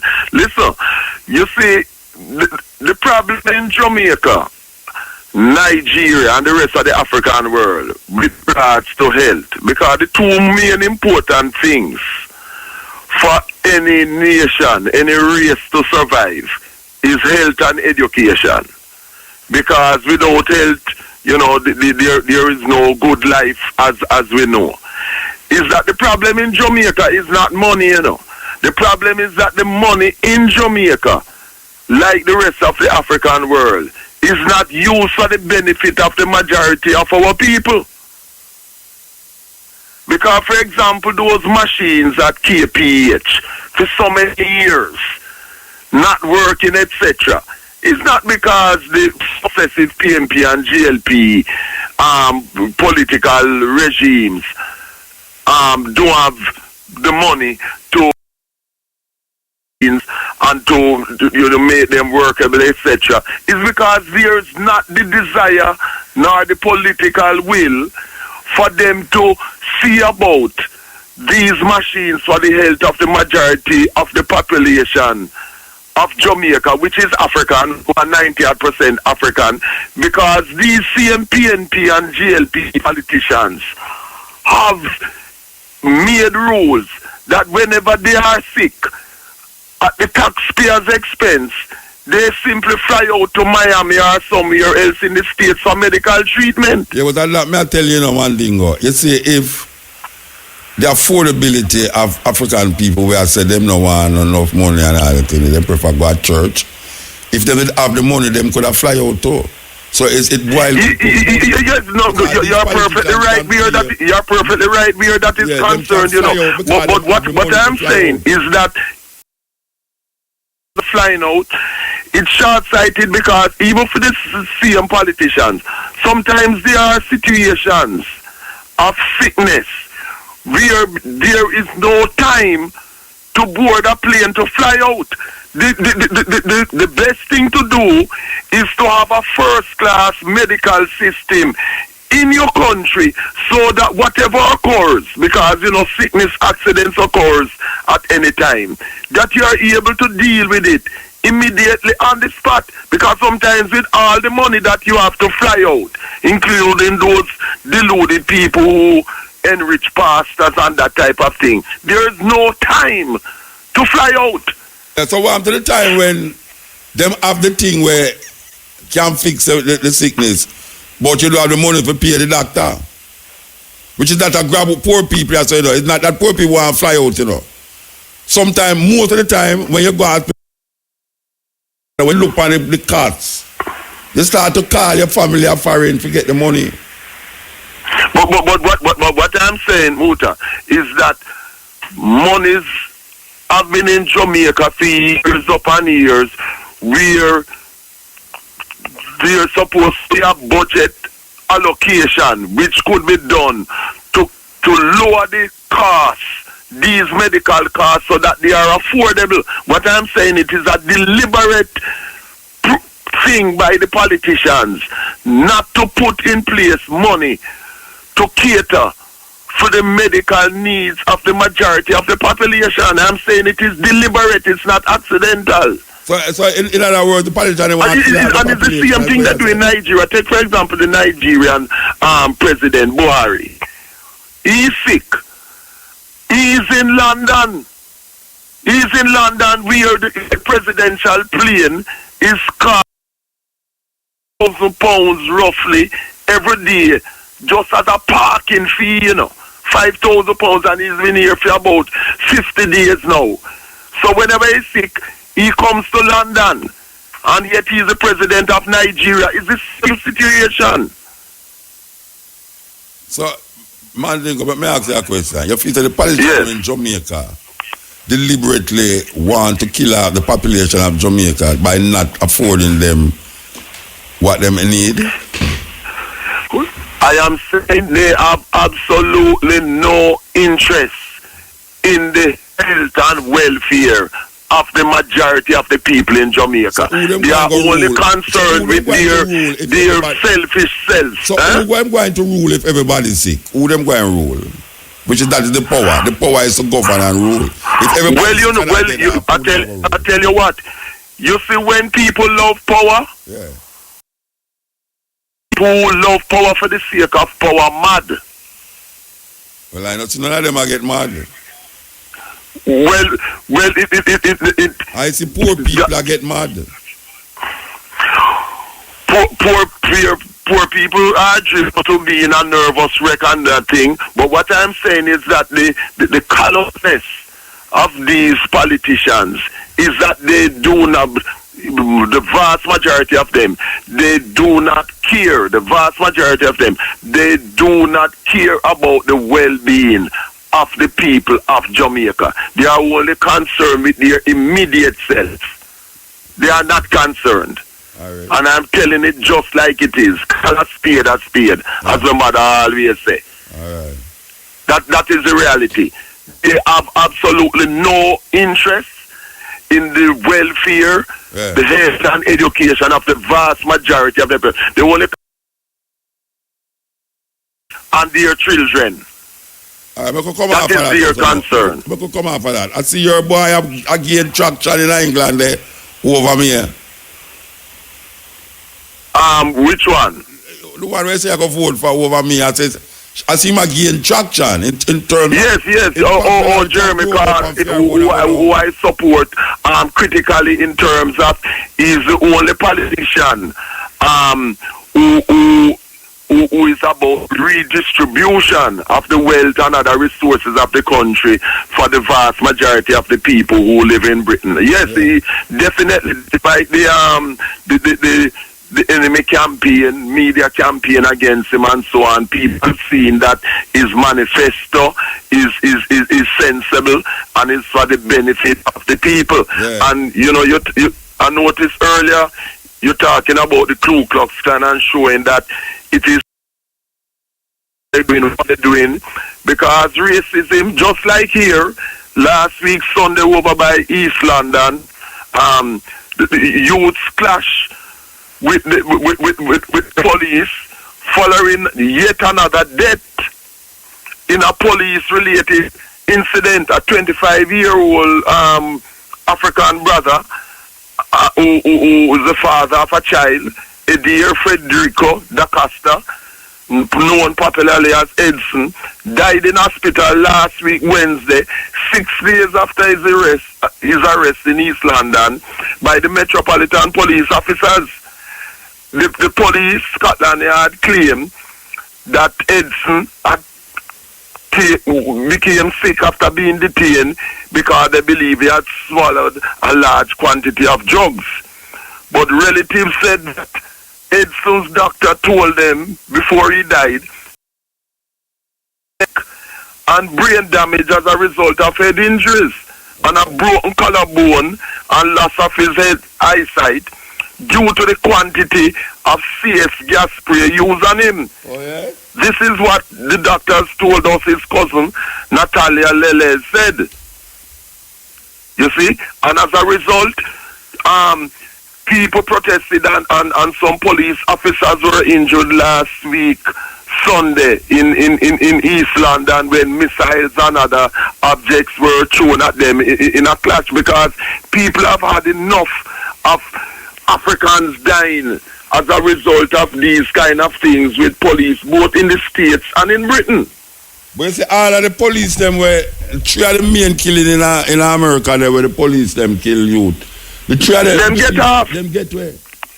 Yes. All the one where the sister filmed the shooting of the brother who was merely going to show his license that he had a permit for the weapon that he had, etc. And get off. The policeman get off, Rasta. You see? Up to now in Britain, no police officer or officers who have been involved in the deaths of our African men and women, boys and girls, none of them have ever been convicted and sent to prison. None. None. Yeah. Absolutely none. Can you imagine that? Yes. No. Well. Not. I know you ask the question rhetorically because this is plain racism. Yeah. Plain racism. Yeah, where African lives do not matter to them. And you know, and when people revolt and think, they talk about people rioting. Rioting. You know, rioting is when you do things just for criminal purposes. We have to move, Reggie. We have to move. Yes, so keep on keeping on because we have to do what we do, and we are African people. Definitely. Because a lot of people are ashamed of identifying themselves as Africans, while Indians, Chinese, are not ashamed of saying what they are. Okay then. I tell you. Okay, so this Sanjay, sit down with me. Late, don't meet me till 2 o'clock. Not many people sit down here till 2 o'clock. So give thanks to Sanjay for sit down with me. I see me start to remember all our name now. Whoa, going to the first or the second. Well, the first seat of the class, me are going on. I remember Sanjay name. Me I call it right now. You must see I teach them. Me I tell you. It's a look. Me I tell you, man. If you must see I teach them, about them pretty. Yeah. Give thanks to Sanjay. Mota. Yes. Mota. Yeah, you have to talk quick. Yeah. Bless yourself. Man, I go on and work 5 o'clock in my mind, but me I tell you, sir, boy, if all I people in Jamaica just listen to you, Jamaica will be a better place Oh, yeah? Because the amount of knowledge what you give them. Yeah. Boy, if they just listen to you. But anyways, my sister when call about the cancer. The girl who have the cancer. Yeah. You see, if the politician, them family member, remember me tell her, they get fought out long time, but the biggest thing that Jamaica in the society is the politician them also did it to keep on the people. That's how they get the power, because in election time, everybody a jump proud and happy and vote for who they want to vote for, but at the end of the day, nobody. You understand? But bless yourself. Keep doing a good work. Boy, since I'm married to my wife, I start listening to you. Me not even believe in Christianity no more. Your wife start listening to me? Yeah, man, when I start listening to you, man, because then we start questioning the Bible. Because when I start questioning the Bible, now people are telling me, say, who are you to question God's word?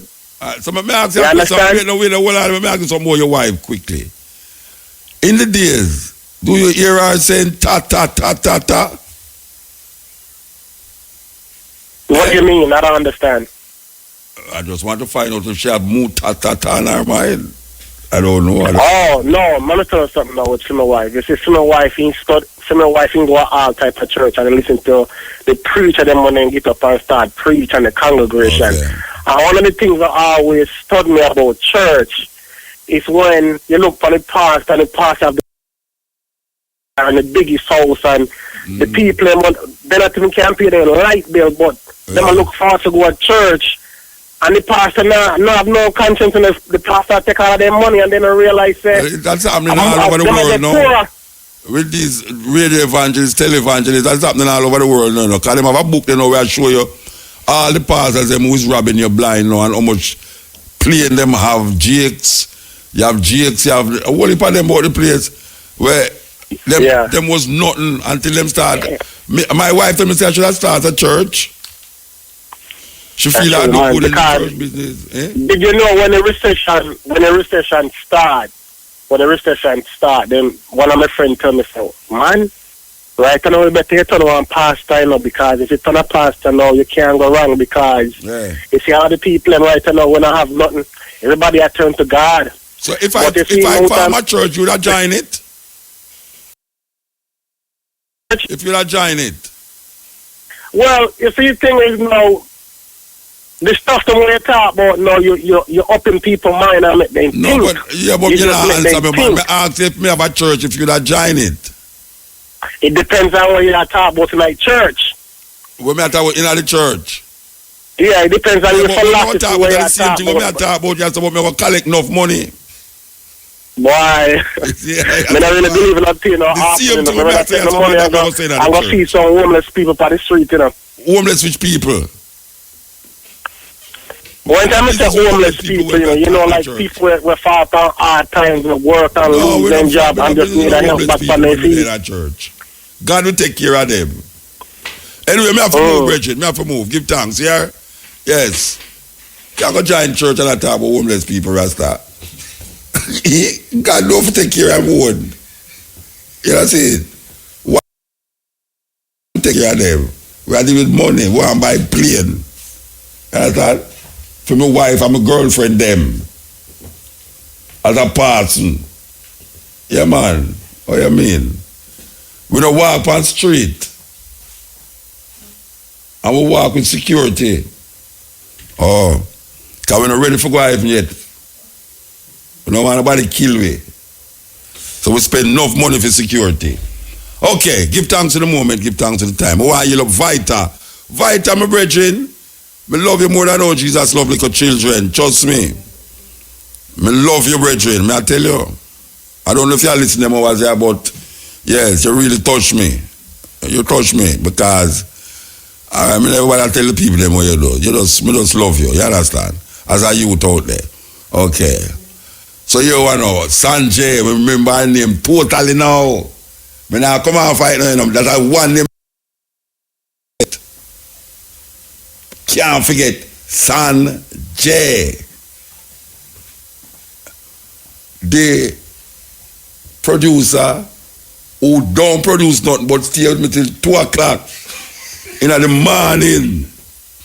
Because there's nothing here to produce in the night, yeah. Nothing. So we give thanks.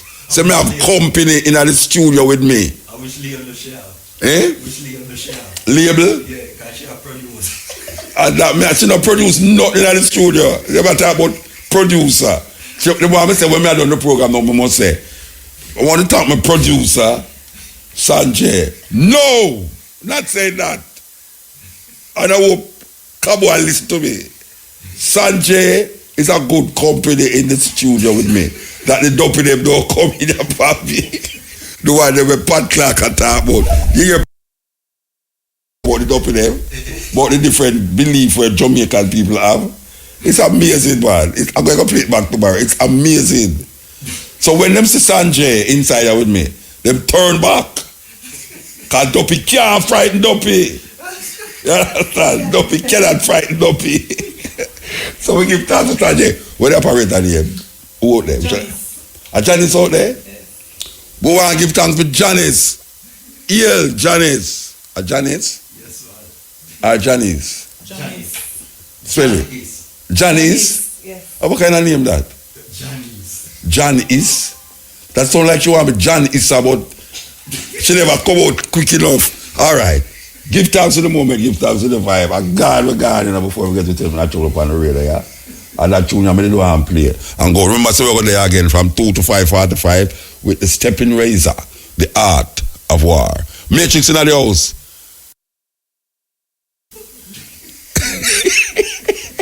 I tell you, the sidekick not easy, you know. The sidekick go for honeymoon the other day, I tell you, Matrix in your ball, every night him coming down the ball, and say, no come back, get to no more time, don't come back in. And I ball the place like I'm wife. The man gone with him wife. Yeah, quite like I'm wife.